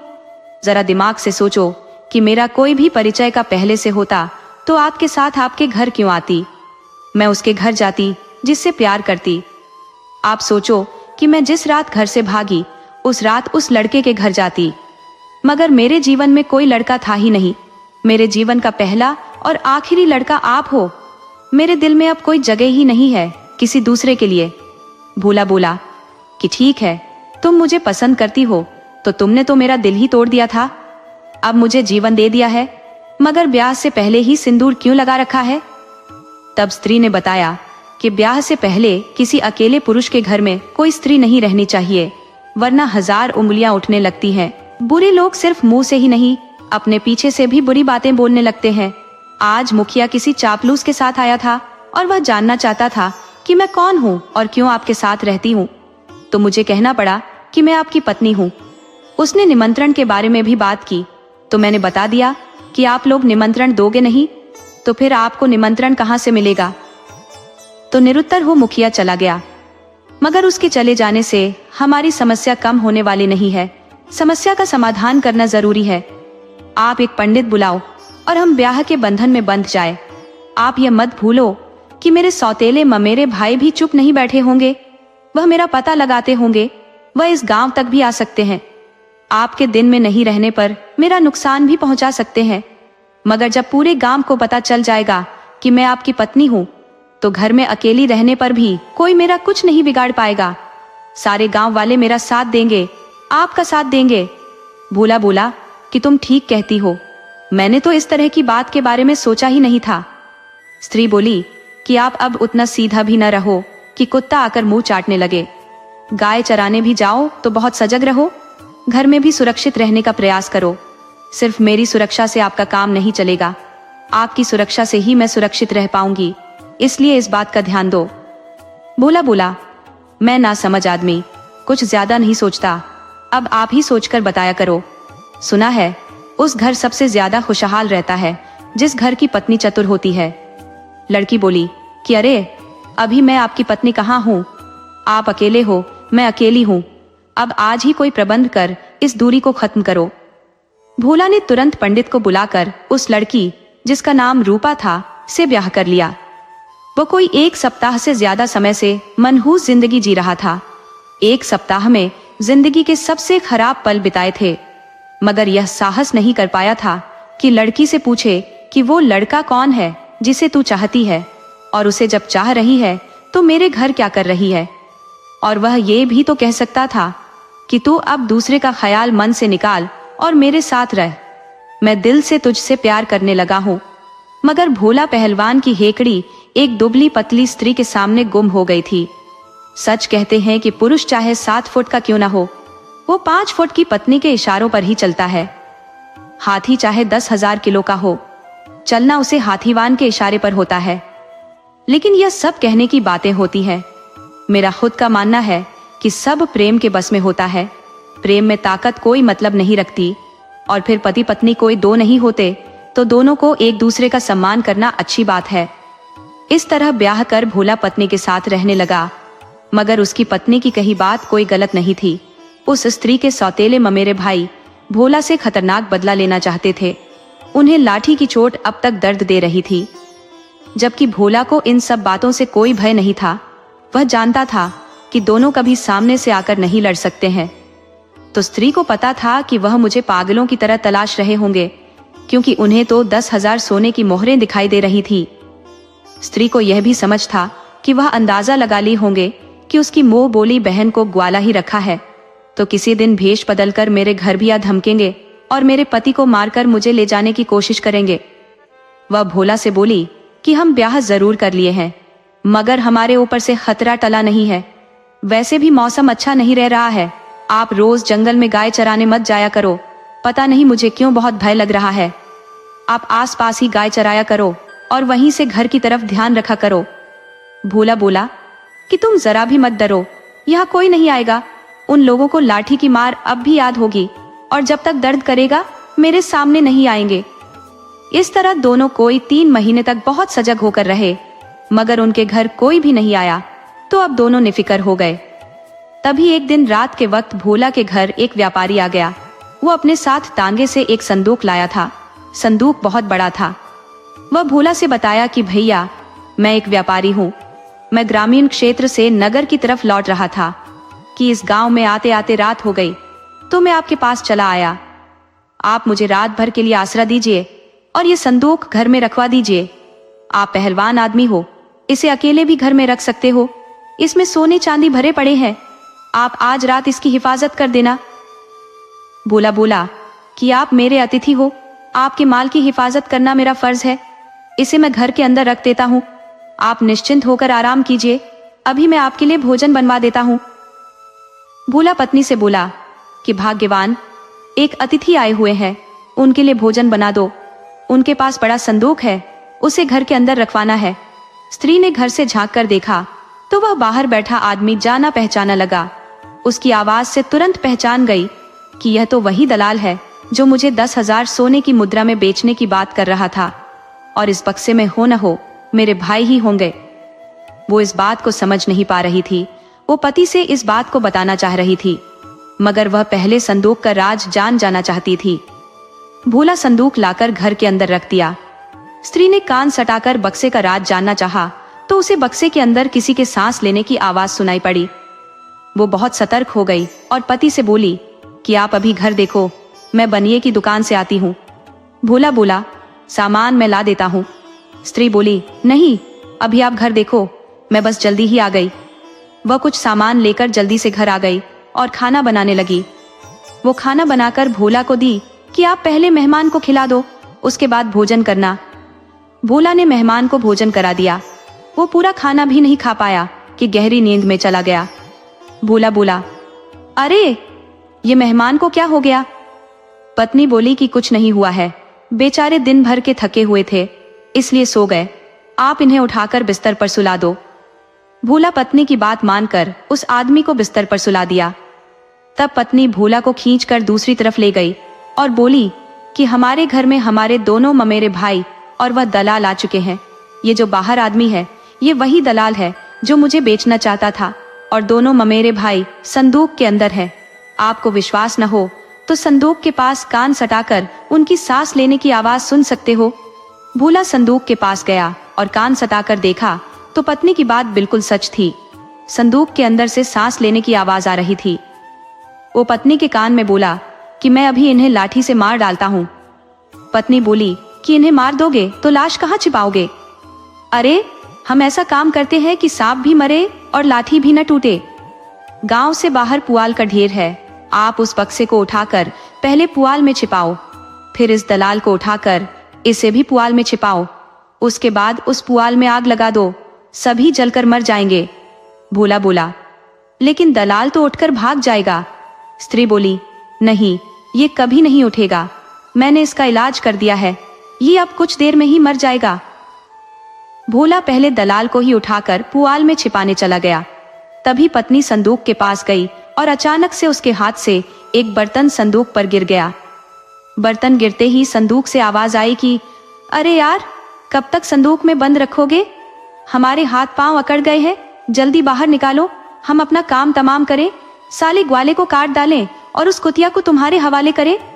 स्त्री बहुत चालाकी से धीरे से बोली कि थोड़ा और सब्र करो, ग्वाला रात को यहाँ नहीं सोता और बिना ग्वाले को मारे तुम अपनी बहन को नहीं पा सकते। अभी हम तुम्हें उस ग्वाले की झोपड़ी में लिए चलते हैं। भोला दलाल को पुआल में छिपाकर आ गया था। अब आते ही बक्से को उठाया और पुआल में ले जाकर छिपा दिया। स्त्री उसके साथ गई थी। वह अपने साथ आग की एक कंडी ले गई थी, उसने पुआल में रख दी। दोनों वहां से चले आए। थोड़ी देर में पुआल में आग लग गई। गांव के लोगों ने देखा तो आग बुझाने के लिए दौड़ लगा दी, मगर न तो वहां कोई पानी का स्रोत था न आग बुझाने का कोई और साधन। गर्मी का मौसम, थोड़ी देर में पुआल का ढेर जलकर खाक हो गया। पुआल के साथ स्त्री के 3 दुश्मन जलकर खाक हो गए। अब स्त्री को कोई भय नहीं रहा, अब वह निडर थी, तो भोला का भी कोई दुश्मन नहीं था।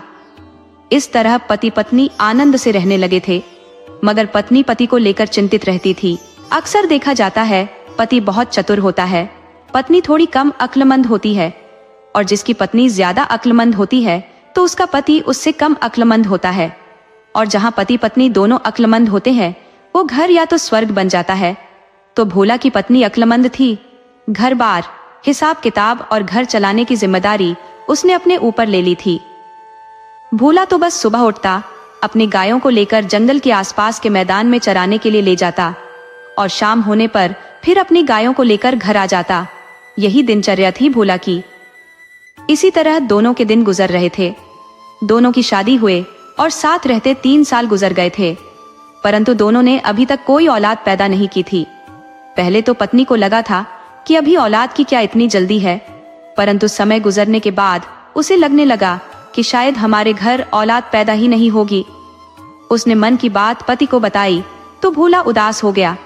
वो पत्नी से बहुत ज्यादा उम्मीद लगा बैठा था कि 3-4 औलाद तो पैदा कर ही देगी, फिर हम आनंद से बच्चों के साथ रहा करेंगे। जब हम दोनों बूढ़े हो जाएंगे तो बच्चे सहारा बन जाएंगे। समय के साथ सभी बूढ़े हो जाते हैं, तो हम दोनों का भी बूढ़ा हो जाना स्वाभाविक ही है।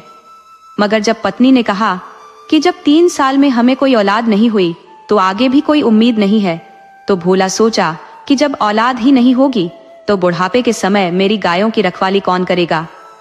उसने मन में विचार किया कि नहीं, अभी हम कोई बूढ़े थोड़े ही हुए हैं। हम यदि मन से प्रयत्न करें तो सफलता जरूर मिलेगी। शायद मेरी ही गलती है, स्त्री को कमजोर मानकर उससे दूर रहता हूँ, मगर खुद पत्नी को प्रयत्न कर 1-2 बच्चे पैदा कर ही डालने चाहिए। अब पति पत्नी एक दूसरे पर विशेष ध्यान देने लगे। भोला एक गाय का दूध पत्नी को पीने को दे दिया। वह कुछ दिन में शरीर से ठीक हो गई और भगवान की कृपा हुई तो वह गर्भवती हो गई, और समय आने पर उसके घर में एक बच्चा पैदा हो गया। बच्चा बहुत ही सुंदर था। भोला बच्चे को देखकर फूला नहीं समा रहा था, तो पत्नी भी बहुत खुश थी। दोनों ने बच्चे का लालन पालन बहुत प्यार से किया। भोला ने अपने बच्चे का नाम बड़े प्यार से किशन रखा।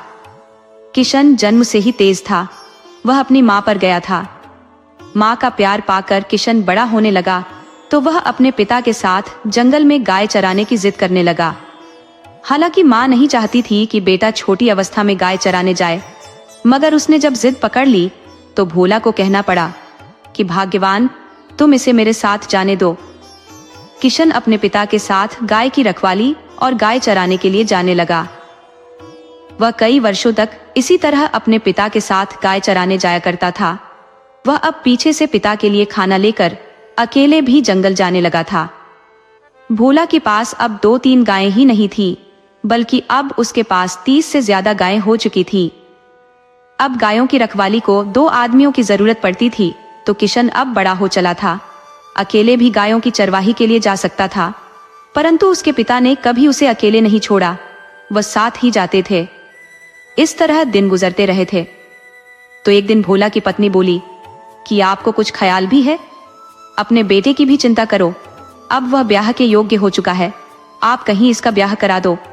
तब भोला बोला कि भाग्यवान, दिन भर गाय चराता हूँ, शाम को घर आता हूँ, मेरा गांव के साहूकार और दुकानदार के अलावा कोई परिचय का नहीं है। अब तुम खुद चतुर हो, किसी स्त्री से बात चलाओ। शादी के मामले में स्त्रियां ही स्त्री की मदद करती है। अब हमारे पास कोई कमी भी तो नहीं है। स्त्री बोली कि अब मैं किससे बात करूं?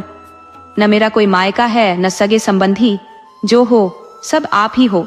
आपके जितने संबंध है उतना ही मेरा है, मेरा अलग से कुछ भी नहीं है। फिर भी मैं 1-2 पड़ोसनों से बात चलाती हूँ। हालांकि वह जानती थी कि कोई भी मदद नहीं करेगी। वह उस स्त्री को अपनी बिरादरी की मानती ही नहीं थी। अक्सर पीठ पीछे बुराई भी करती रहती थी कि भोला कहीं से भगाकर लाया है, तो सामने तो हाँ में हाँ मिला देती, मगर वो अपने सगे संबंधी में किशन का ब्याह नहीं कराना चाहती थी। इस तरह 1 साल और गुजर गया। भोला ने कुछ जमीन भी खरीद ली थी और उसमें खेती की थी कि दुर्भाग्य से उसी समय उस क्षेत्र में भयंकर अकाल पड़ गया। उस क्षेत्र के घास पात, पेड़ पौधे सब सूखने लगे। भोला का खेत सूख गया। पहले खेती वर्षा पर आधारित होती थी, सिंचाई का कोई साधन नहीं होता था, तो भोला की खड़ी फसल सूख गई। अब स्थिति यह बन गई कि गायों के लिए भी अब कोई हरा भरा चारागाह नहीं बचा। गायें भूखी रहने लगी। जंगल में पेड़ पौधे भी सूखने लगे थे। जमीन की घास वैसे ही सूख गई थी जैसे किसी ने आग लगाकर जला दिया हो। गायों का अब ठीक से पेट नहीं भर पा रहा था। तब किशन अपने पिता से बोला कि पिताजी, आप अभी इधर ही गायों की रखवाली करें। मैंने देखा है कि पहाड़ी में झरने गिरते रहते हैं, उनके आसपास हरी घास उगी रहती है। आप इधर ही गायों की रखवाली कीजिए, तब तक मैं उस दूर दिखने वाली पहाड़ी के पास घास का चारागाह पता करके आता हूँ। पहाड़ों में झरने बहते रहते हैं, वह आगे चलकर नाले का रूप ले लेते हैं। नाले के दोनों तरफ हमेशा हरी घास उगी रहती है। हमें हमारी गायों के लिए घास के साथ पानी का भी प्रबंध हो जाएगा। किशन के पिता भोला बोले, बेटा, दिखने में पहाड़ बहुत नजदीक दिखाई देता है, परंतु है बहुत दूर। जा रहे हो तो शाम तक हर हाल में लौट आना। वैसे तो मैं कोई चतुर आदमी नहीं हूँ, मगर तुम्हारी माँ की बताई बात तुम्हें बताता हूँ। तेरी माँ कहती है कि रास्ते में हर इंसान को 3 कांटे मिलते हैं, उनसे बचकर जाना और बचकर आना।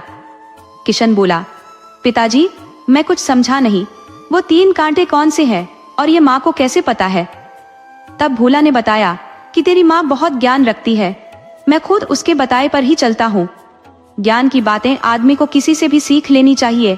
तो जब मेरी पत्नी खुद ज्ञानी है तो मुझे बाहर क्या जाना, उसी को गुरु बना लिया हूँ। अब तुम ध्यान से सुनो। पहला कांटा ठग किस्म के लोग होते हैं जो रास्ते में किसी को ठगने के लिए बैठे रहते हैं। वह बहुत मीठे बोलते हैं और लोगों को बातों में उलझाकर ठग लेते हैं। वह स्त्री पुरुष किसी भी रूप में हो सकते हैं। दूसरा कांटा है चंचल, चप्पल स्त्रियां, जो अपनी वासना की भूख मिटाने के लिए सुंदर पुरुषों की तलाश में यदा कदा मिल ही जाती है। वह अपने रूप जाल में फंसाकर अपना दीवाना बना लेती है, और जब आदमी दीवाना बन जाता है तो उसे हर गलत काम करने पर मजबूर कर देती है, जिसके बारे में वह आदमी कभी सोच भी नहीं रखा होता है। वह उस आदमी से चोरी, डकैती और किसी की हत्या तक करा सकती है। तीसरा कांटा है बड़े लोग, सेठ, साहूकार, राजा, महाराजा, किसी सुंदर नौजवान को अपना गुलाम बनाने की फिराक में रहते हैं। उनकी बातों में नहीं आना चाहिए, न ही उनके मुंह लगना चाहिए।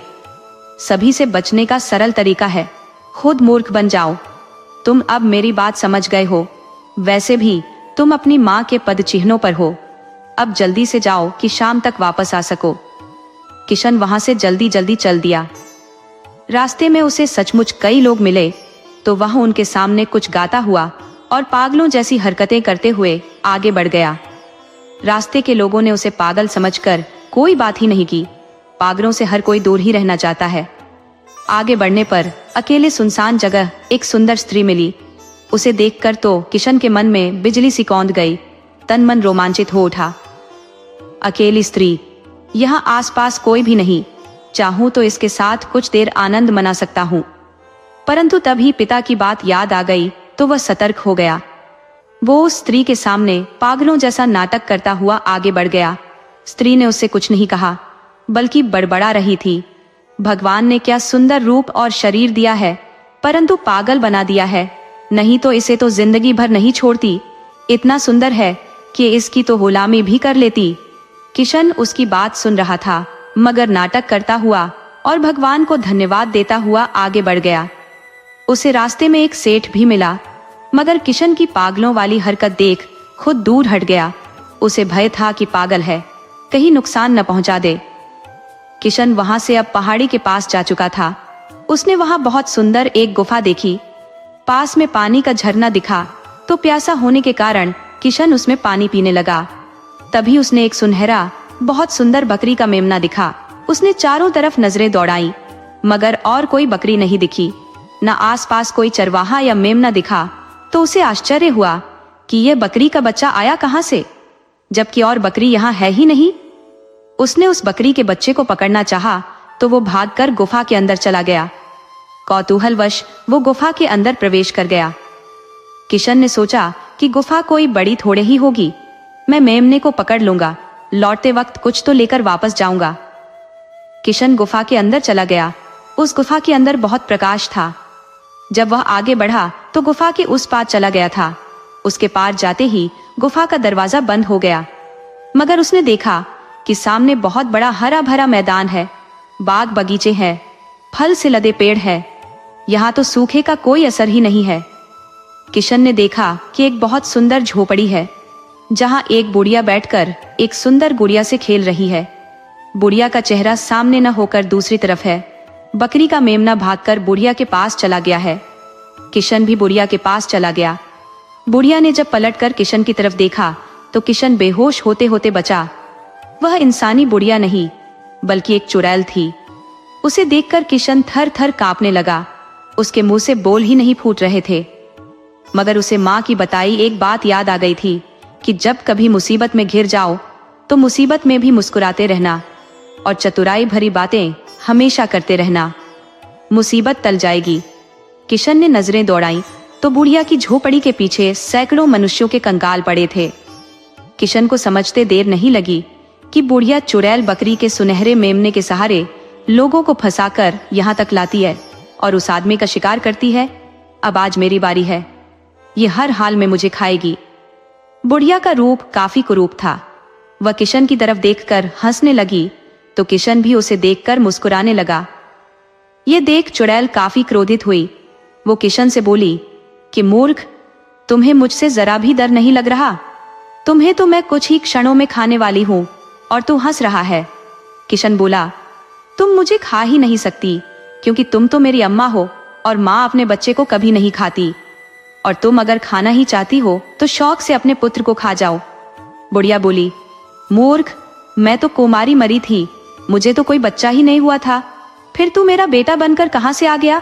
किशन बोला, यह बात कोई बेटा नहीं जानता कि माँ ने उसे कैसे जन्म दिया, उसका पिता कौन है, वह जायज है या नाजायज है, ये बात सिर्फ माँ जानती है। वह तो बस इतना जानता है कि वह उसका बेटा है। उसी तरह मैं जानता हूँ कि तुम मेरी अम्मा हो। अब तुम जानो कि कैसे मेरी अम्मा हो। तुम अगर मुझे अपना बेटा नहीं मानती तो खा जाओ, मैं तैयार हूँ। बेटे को खा लेने से किसी माँ का पेट भर जाए, बेटे के लिए इससे बड़ा सौभाग्य क्या होगा? चुड़ैल बड़ी मुश्किल में पड़ गई। वह किशन से बोली, तो अवश्य किसी जन्म में मेरा बेटा रहा होगा जो मुझे याद नहीं आ रहा, वरना किसी में इतनी हिम्मत ही नहीं हुई कि मेरे से आंख मिलाकर बात कर सके। मैं अब तुम्हें नहीं मार सकती, तू अब जिंदा रहेगा, परंतु तुम्हें मेरे पास ही रहना होगा। मैं तेरी शादी भी इस गुड़िया से करा देती हूँ। किशन बोला, अम्मा, किसी लकड़ी की गुड़िया से भी किसी का ब्याह होता है? चुड़ैल बोली, मूर्ख, ये लकड़ी की गुड़िया नहीं बल्कि तुम्हारे राज्य की राजकुमारी है। मैंने इसे अपने जादू से गुड़िया बना दिया है। मैं इससे तुम्हारी शादी करा दूंगी। मैं तुम्हें वह मंत्र भी सिखा दूंगी जिससे कि तू इसे रात में अपने साथ सोने के लिए स्त्री बना सके, फिर रोज सुबह में इसे गुड़िया बनाकर मुझे लौटा देना। किशन बोला, परंतु अम्मा, हमें एक बात समझ नहीं आ रही कि आपने राजकुमारी को इस तरह बंदी बनाकर क्यों रखा है? चुड़ैल बोली, बेटा, मैं शुरू से चुड़ैल नहीं थी, मैं एक वैद्य की बेटी थी। मेरे पिता राज दरबार में राज वैद्य थे। मैंने पिता से वैद्य का काम सीख लिया था। मैं स्त्रियों का इलाज करती थी। एक दिन राज दरबार में बीमार रहने के कारण मेरे पिता नहीं जा पाए थे। उधर रानी को प्रसव होना था। राजा ने सेनापति को मेरे घर मेरे पिता को लाने के लिए भेजा। पिता की तबीयत ठीक नहीं होने के कारण पिता ने मुझे सेनापति के साथ भेज दिया। सेनापति की नीयत मुझे कुछ ठीक नहीं लगी। मैं राज दरबार में रानी का इलाज किया और घर लौटने के लिए राजा से अनुमति मांगी, तो राजा ने फिर से सेनापति के साथ मुझे भेज दिया। मैं उसके साथ रात में घर नहीं जाना चाहती थी। मैं एक कुंवारी लड़की थी। मुझे सेनापति से काफी डर लग रहा था, फिर भी मुझे उसके साथ जाना पड़ा। सेनापति ने एक सुनसान जगह पाकर भेड़िए की तरह मुझ पर टूट पड़ा और मेरी इज्जत लूट ली। मैंने उससे इसकी शिकायत राजा से करने की बात की तो उसने मुझ पर तलवार से वार कर मेरी गर्दन काट दी। मेरी लाश को मेरे घर के पास फेंक आया। उसे भी जब उसका जी नहीं भरा तो वो घर में घुसकर मेरे बीमार पिता को मार डाला। उसने सुबह मेरे घर को चोरी का रूप दे दिया। राजा ने बिना जांच किए मान लिया कि मेरी और मेरे पिता की हत्या चोरों ने लूट के मकसद से की है। मेरे मरने के बाद मेरी आत्मा को एक भयानक तांत्रिक ने पकड़ लिया।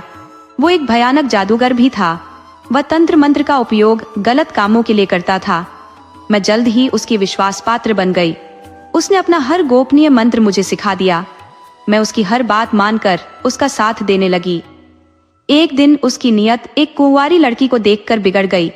वो उसे जादू से पुतली बना दिया और घर आकर उसे लड़की बनाकर उसके साथ गलत करने लगा। मुझे अपनी वाली घटना याद हुआ आई। मैंने उस तांत्रिक का सिर एक पत्थर से कुचल डाला और लड़की को आजाद कर दिया। मैंने सेनापति को, उसकी पत्नी को, उसके पुत्र को एक साथ उसकी ही तलवार से मारा। मैं राजकुमारी को पुतली बनाकर ले आई, उसे मारा नहीं। उसका ब्याह एक गरीब से कराना चाहती थी। अब तुम मुझे अपनी अम्मा मान चुके हो, तो मैं तुम्हारा ब्याह राजकुमारी से करा देती हूँ। तुम तब तक मेरे कैद में रहोगे जब तक कि राजकुमारी 3 पुत्रों की मां नहीं बन जाती। उसके बाद तुम्हें मैं आजाद कर दूंगी। फिर तुम्हें अपनी मुक्ति का उपाय भी बताऊंगी। उससे पहले तुम्हें एक कुशल जादूगर भी बना दूंगी। राजकुमारी को भी मैंने बहुत सारे जादू सिखाए हैं, परंतु सभी जादूगरी सिर्फ तुम्हें ही सिखाऊंगी। 3 साल में ही राजकुमारी को किशन से 3 संतानें जन्म ले ली। चुड़ैल बोली, बेटा अब मैं तुम्हें आजाद कर दूंगी। तूने मेरी सभी जादुई विद्या भी सीख ली है और मैं जानती हूँ यह विद्या तुमने अपनी पत्नी को भी सिखा दी है। अब तुम दोनों इसका उपयोग नेक कामों में लगाना। मैंने तुम्हें इसलिए 3 संतान होने तक कैद में रखा कि अब राजा भी तुम्हें अपना दामाद मानने से इनकार नहीं कर सकता। तुम अब राजकुमारी के साथ अपने घर लौट जाओ।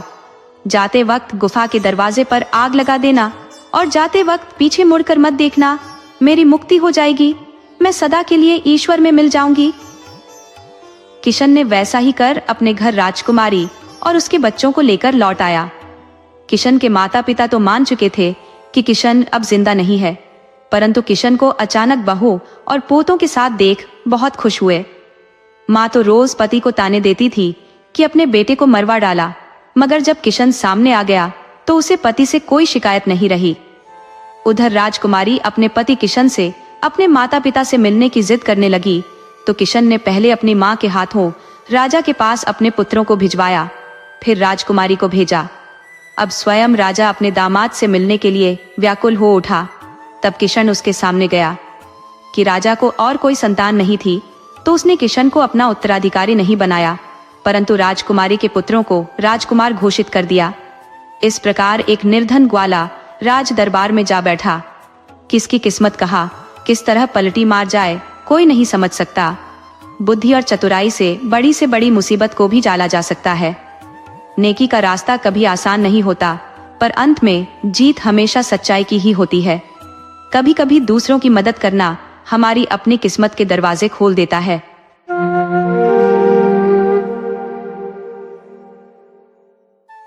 आज हम लेकर आए हैं ठगों के सरदार की कहानी। अगर आपको हमारी यह कहानी पसंद आए तो कृपया वीडियो को लाइक करें, चैनल को सब्सक्राइब करें और बेल आइकन को जरूर दबाएं। तो चलिए दोस्तों, कहानी की तरफ बढ़ते हैं।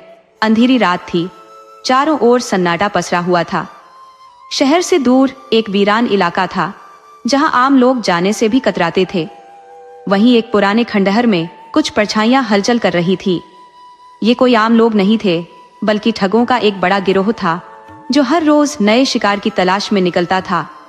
इनका कोई ठिकाना नहीं था, कोई पहचान नहीं थी, बस एक ही मकसद था, धोखे से धन और सामान लूटकर ऐश करना। गिरोह का हर सदस्य चालाक और धूर्त था, पर इन सब में सबसे खतरनाक और रहस्यमय था सांपदीन।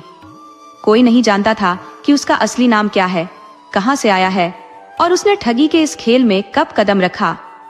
मगर उसकी बुद्धि, चालाकी और क्रूरता ने उसे गिरोह में सबसे ऊपर पहुंचा दिया था।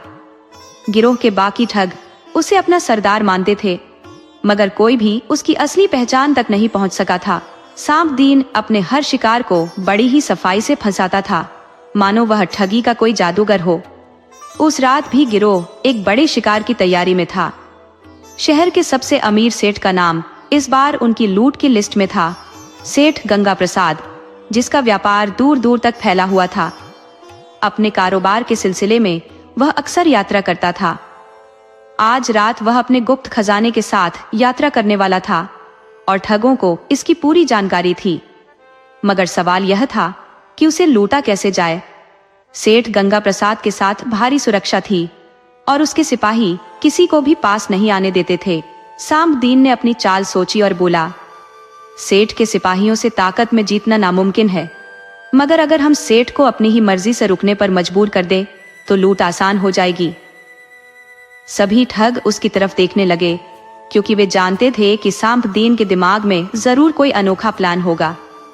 उसने अपने खास साथी मस्ताना और काली को इशारा किया और कहा, हमें सेठ के मददगार बनकर उसके करीब जाना होगा। हम उसकी रक्षा करने के नाम पर ही उसकी दौलत पर हाथ डालेंगे। अगली सुबह जब सेठ गंगा प्रसाद अपने ऊंटों और घोड़ों के काफिले के साथ आगे बढ़ रहा था, रास्ते में अचानक कुछ डाकू अधमके। ये असली डाकू नहीं थे, बल्कि सांबदीन के गिरोह के ही लोग थे जो भेष बदल कर आए थे। उन्होंने पूरे काफिले को घेर लिया और लूटपाट करने लगे। तभी मस्ताना और काली सैनिकों की वेशभूषा में आए और डाकुओं को भगाने का नाटक करने लगे। उन्होंने बड़ी होशियारी से सेठ के सैनिकों के साथ मिलकर उन नकली डाकुओं को मार भगाया। सेठ गंगा प्रसाद इस नाटक से बिल्कुल अनजान था। उसने मस्ताना और काली को धन्यवाद दिया और उन्हें अपने साथ चलने का न्योता दिया। जैसे ही वे काफिले में शामिल हुए, सांबदीन की असली योजना शुरू हो गई। रास्ते में सेठ ने जब मस्ताना और काली से उनकी बहादुरी के बारे में पूछा तो उन्होंने जवाब दिया, हम दोनों राजा की सेना से निकाले गए सिपाही हैं। हम सिर्फ अपना गुजारा करना चाहते हैं, इसलिए अब यात्रियों की सुरक्षा करने का काम कर रहे हैं। सेठ को उन पर भरोसा हो गया, मगर उसे यह नहीं पता था कि असली खतरा तो अभी आने वाला था। जब काफिला एक सुनसान घाटी से गुजर रहा था, तभी अचानक चारों ओर धुआं फैलने लगा। सैनिक घबरा गए और इधर उधर देखने लगे। इसी बीच सांबदीन ने अपनी असली चाल चली। अचानक सेठ को एहसास हुआ कि उसके चारों ओर अजनबी लोग ही बचे हैं। उसके अपने सिपाही गायब थे और जिन पर उसने भरोसा किया था वे ही असली ठग थे। तभी एक तेज आवाज आई, सेठ जी, आपकी यात्रा यहीं समाप्त होती है। सेठ ने मुड़कर देखा तो सामने सांबदीन खड़ा था। उसकी आंखों में एक अजीब चमक थी। सेठ समझ चुका था कि वह बुरी तरह फंस चुका है, मगर अब बचने का कोई रास्ता नहीं था। सेठ गंगा प्रसाद ने जब सांबदीन की चमकती आंखों में देखा तो उसकी रगों में सिहरन दौड़ गई। वह समझ चुका था कि अब उसके पास बचने का कोई रास्ता नहीं है। सामने खड़े ठग मुस्कुरा रहे थे, मानो किसी शिकार को जाल में फंसता देख रहे हों।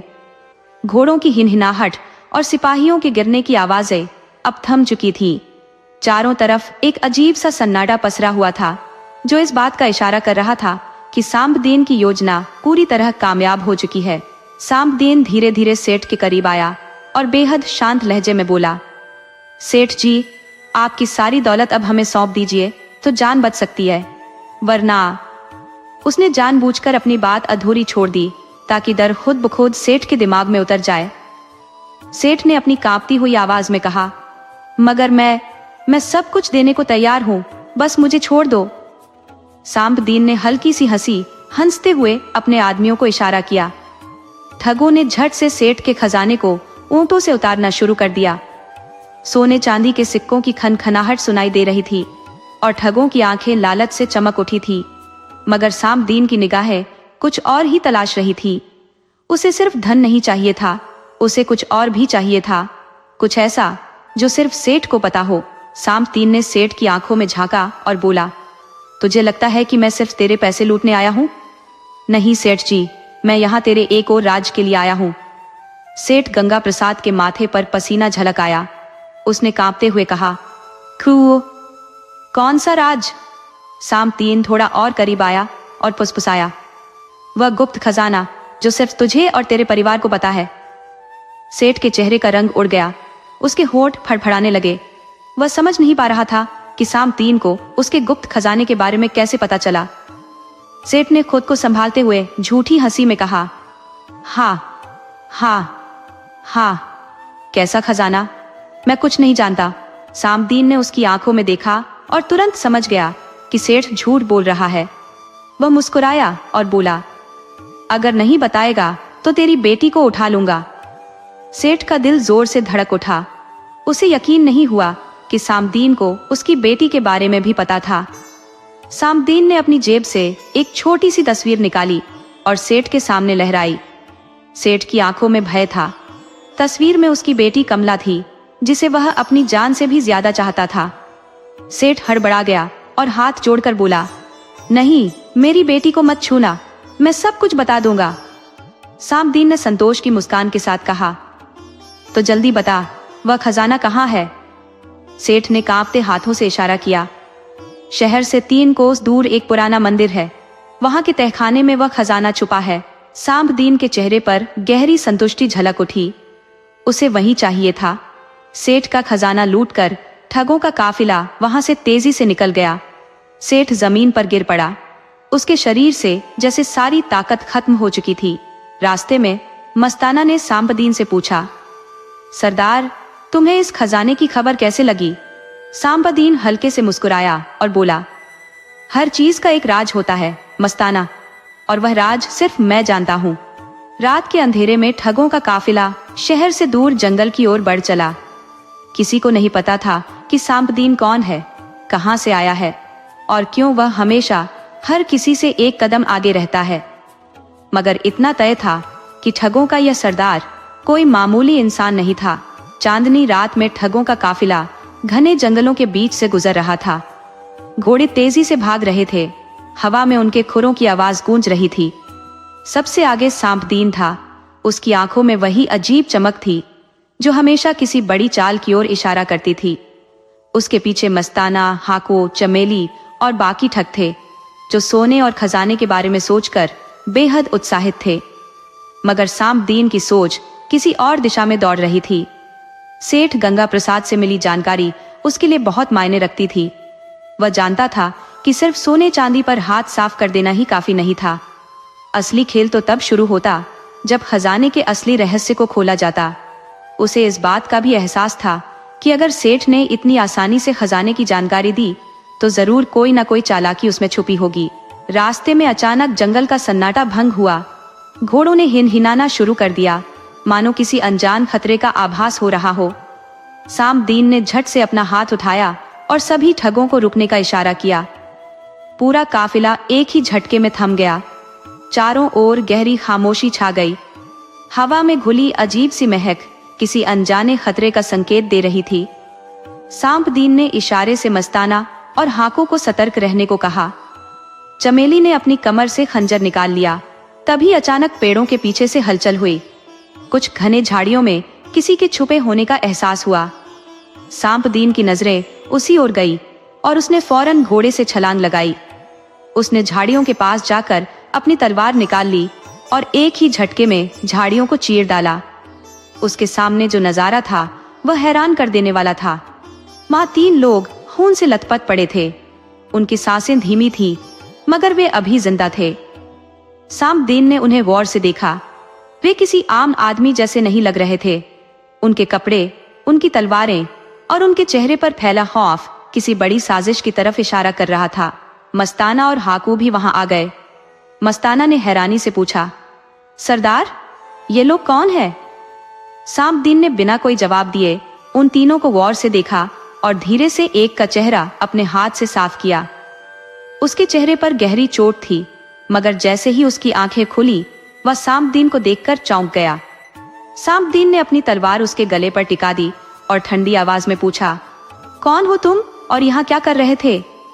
वह आदमी कांपते हुए बोला, मुझे मत मारो, हम राजा के सिपाही हैं। इतना सुनते ही ठगों में हलचल मच गई। हाकू ने झट से अपनी तलवार निकाल ली और गुस्से में बोला, राजा के सिपाही? तो इसका मतलब हमें पकड़ने आए थे? सांपदीन ने हाकू को रोकते हुए उस घायल सिपाही से पूछा, अगर तुम राजा के सिपाही हो तो यहाँ इस हालत में क्यों पड़े हो? सिपाही ने दर्द से कराहते हुए कहा, हमें धोखा दिया गया। हमने एक गुप्त मिशन के तहत उस खजाने की रखवाली करने का आदेश पाया था, मगर किसी ने हमारे ही साथ विश्वासघात किया। सांपदीन की आंखों में एक नई दिलचस्पी जाग उठी। उसने आगे झुककर कहा, किसने विश्वासघात किया? सिपाही की आवाज कांप रही थी। उसने धीरे से कहा, वही जिसने तुम्हें यह जानकारी दी है, सेठ गंगा प्रसाद। यह सुनते ही पूरी टोली चौंक गई। मस्ताना गुस्से में बड़बड़ाया, मतलब सेठ ने हमें जाल में फंसाने की कोशिश की? सांपदीन हल्के से मुस्कुराया, उसे पहले ही इस बात की आशंका थी। वह जानता था कि सेठ इतना सीधा नहीं हो सकता। वह किसी बड़ी चाल का हिस्सा जरूर था। सामदीन ने सिपाही से पूछा, सेठ ने तुम्हें क्या कहा था? सिपाही ने दर्द से कराहते हुए जवाब दिया, उसने राजा से कहा था कि खजाने पर खतरा है। राजा ने हमें खजाने की सुरक्षा के लिए भेजा था, मगर जब हम वहां पहुंचे तो हम पर अचानक हमला हो गया। हमें धोखा दिया गया। हमारे अपने ही लोगों ने हमें मारने की कोशिश की। बचने के लिए हम यहाँ भाग आए। सामदीन ने गहरी सांस ली। अब खेल साफ हो चुका था। सेठ ने राजा को यह यकीन दिलाया था कि खजाने पर खतरा है, ताकि राजा अपने सिपाही वहां भेज दे। मगर असल में सेठ खुद ही किसी और के साथ मिलकर खेल खेल रहा था। हाकू ने तलवार को जोर से जमीन पर मारा और गुस्से में बोला, तो सेठ ने हमें मूर्ख बनाया। हमें वापस जाकर उसकी खबर लेनी चाहिए। मगर सामदीन ने उसे रोकते हुए कहा, नहीं, ये लड़ाई सीधी नहीं होगी। हमें यह जानना होगा कि सेठ के पीछे कौन है। हमें खेल उसके ही अंदाज में खेलना होगा। मस्ताना ने पूछा, तो अब क्या करेंगे सरदार? सामदीन ने सिपाही की ओर देखा और कहा, पहले इनकी जान बचानी होगी। इन्हें ठीक से पूछताछ के काबिल बनाना होगा। उसके बाद हम खजाने के असली रहस्य तक पहुंचेंगे। रात की चांदनी अब और ज्यादा गहरी हो चुकी थी। हवा में एक अनजाना तनाव था। ठगों का यह कारवां अब सिर्फ लूट का नहीं था, बल्कि एक बहुत बड़े रहस्य की ओर बढ़ रहा था। गहरी रात का सन्नाटा जंगल में पसरा हुआ था। पेड़ों के बीच धीमी हवा चल रही थी, जो पत्तों को हिलाकर अजीब सी फुसफुसाहट पैदा कर रही थी। उस जगह पर घायल सिपाही कराह रहे थे। सामदीन एक बड़े पत्थर पर बैठा हुआ गहरी सोच में डूबा था। उसके चेहरे पर वही ठहराव था जो किसी बड़े तूफान से पहले होता है।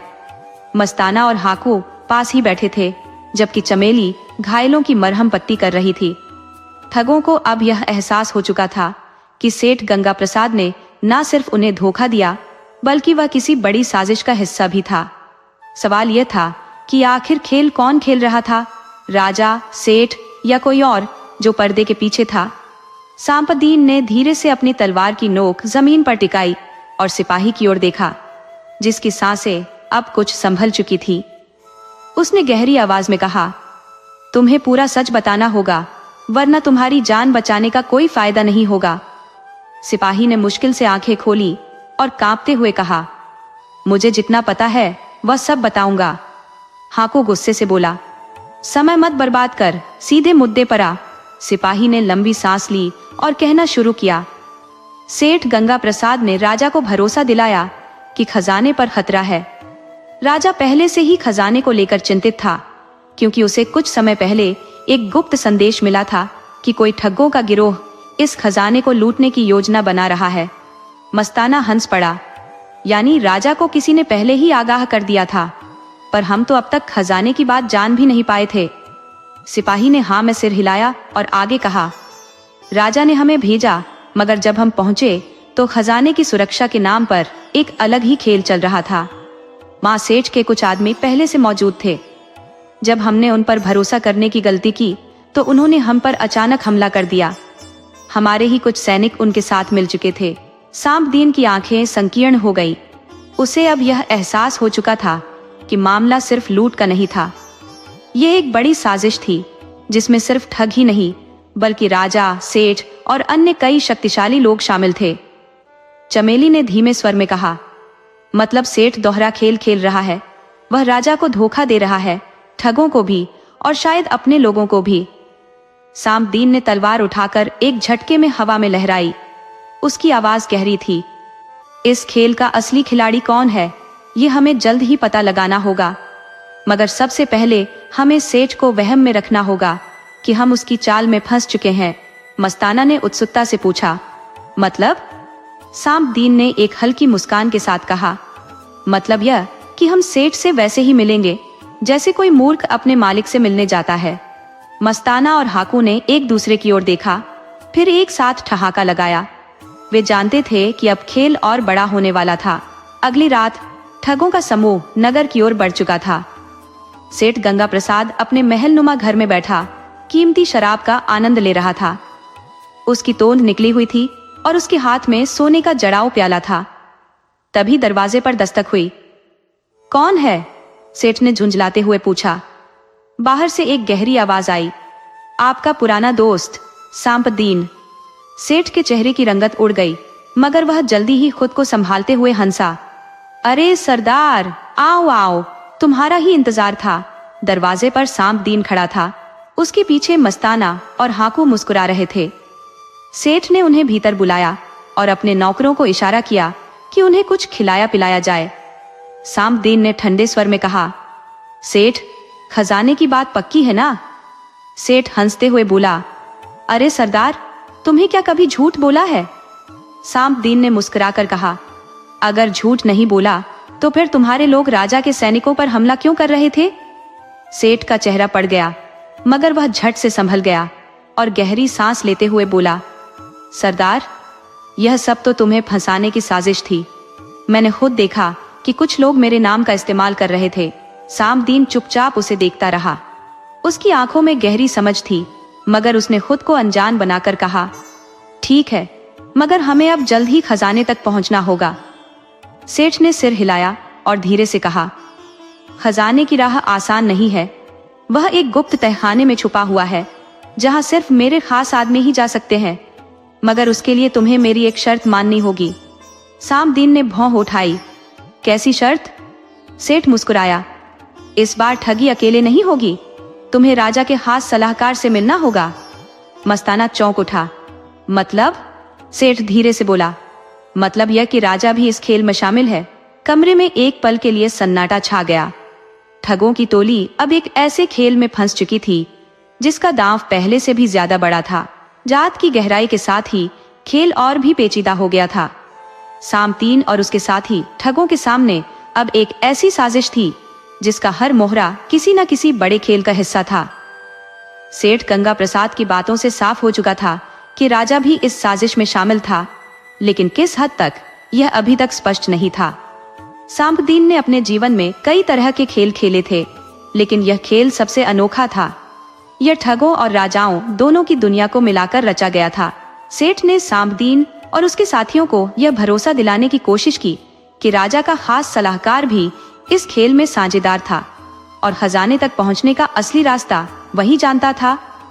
मगर सांपदीन के भीतर कुछ और ही खदबदा रहा था।